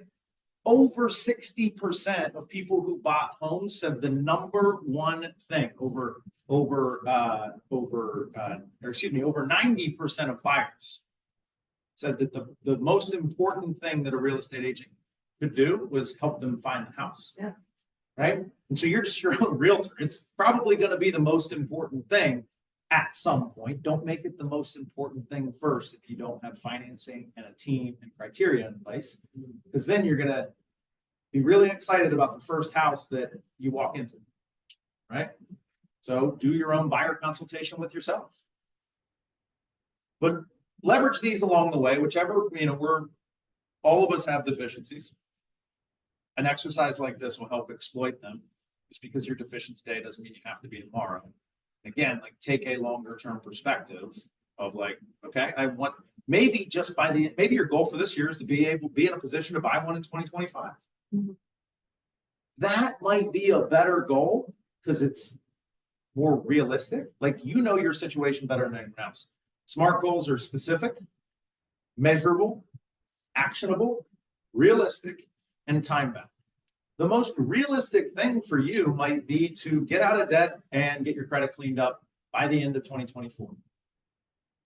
If that was how you were ending 2023, would you be happy? Say yes. Yes. So it's okay to end 2024 that way. And then 2025 can be the hockey stick year in your life. If we're always trying to have our best year next year and our best week next week, you burn out quickly. And that is a very entrepreneurial approach. A purposeful approach would be, I want to make $20,000 of passive income every month, but I don't need to make it next year. I know that I need to add 6 doors next year. And 2025 is going to be 2025 might be 4 doors, right? It doesn't the world doesn't have to go like this, right? And don't just look at what is going to be. Look at what you're doing now. Because now is the only, what they say, the present moment. It's the most important moment is right now. Spending the last couple hours with us, that's a huge deal, right? You sat here because, only one person had to leave. That's amazing. Well, not including it. But what are you doing now, right? How's your mind? Where's your mind at? What are you doing now to create for yourself? What are you doing right now? Because the goals are going to change. The goals are there, they're great, but they're going to change as your life moves along, right? Right? Your goal changes, you have a kid. Your goal changes, you get divorced. Your goal changes if you lose your job. Your goal changes if that house doesn't close. Your goals change sometimes. So go with the flow, set the goals, but don't be so set on those goals that you lose sight of what's happening to you right now, right? Yeah, I think that, it's a, you don't want to, just not feel like getting out of bed one day and just be like, maybe next year, right? But the idea is there is make an adjustment before you Throw in the towel. throwing the towel. Yeah, it's like, hey, who knows what the future will hold, and it could, and it could mean that, your goal is maybe to add 4 more doors next year and something happens and it's like, you know what? Just gonna be fine with 2. And this for the long haul. Might not win the sprint, but we'll win the marathon. Yep. Instead of like, no, it's gotta be 4 doors or I'm changing industries. Okay, I mean, that's a lot of people. I mean, within 5 years of licensure throughout the entire United States, 90% of people are no longer licensed. And that's really because they're not adopting things like this. They're spending a lot of time right here on the E, right? Just coming in to sell Sunset, or whatever the popular show of the day is. I mean, it's scary, right? There's more failed flips attributable to Chip and Joanna Gaines than anybody else on the planet. You heard Aaron say, you watch a TV show and you're like, these idiots can do it. What you don't see is like the crew of 40 people that are sweeping in to knock it out on Saturday. But being in real estate is the best thing you ever did. Yeah. Like, there are so many directions you can go, and real estate never goes away. This industry never goes away, no matter what happens, never. No matter where you're at, real estate always is. Right? That's why we're here. True.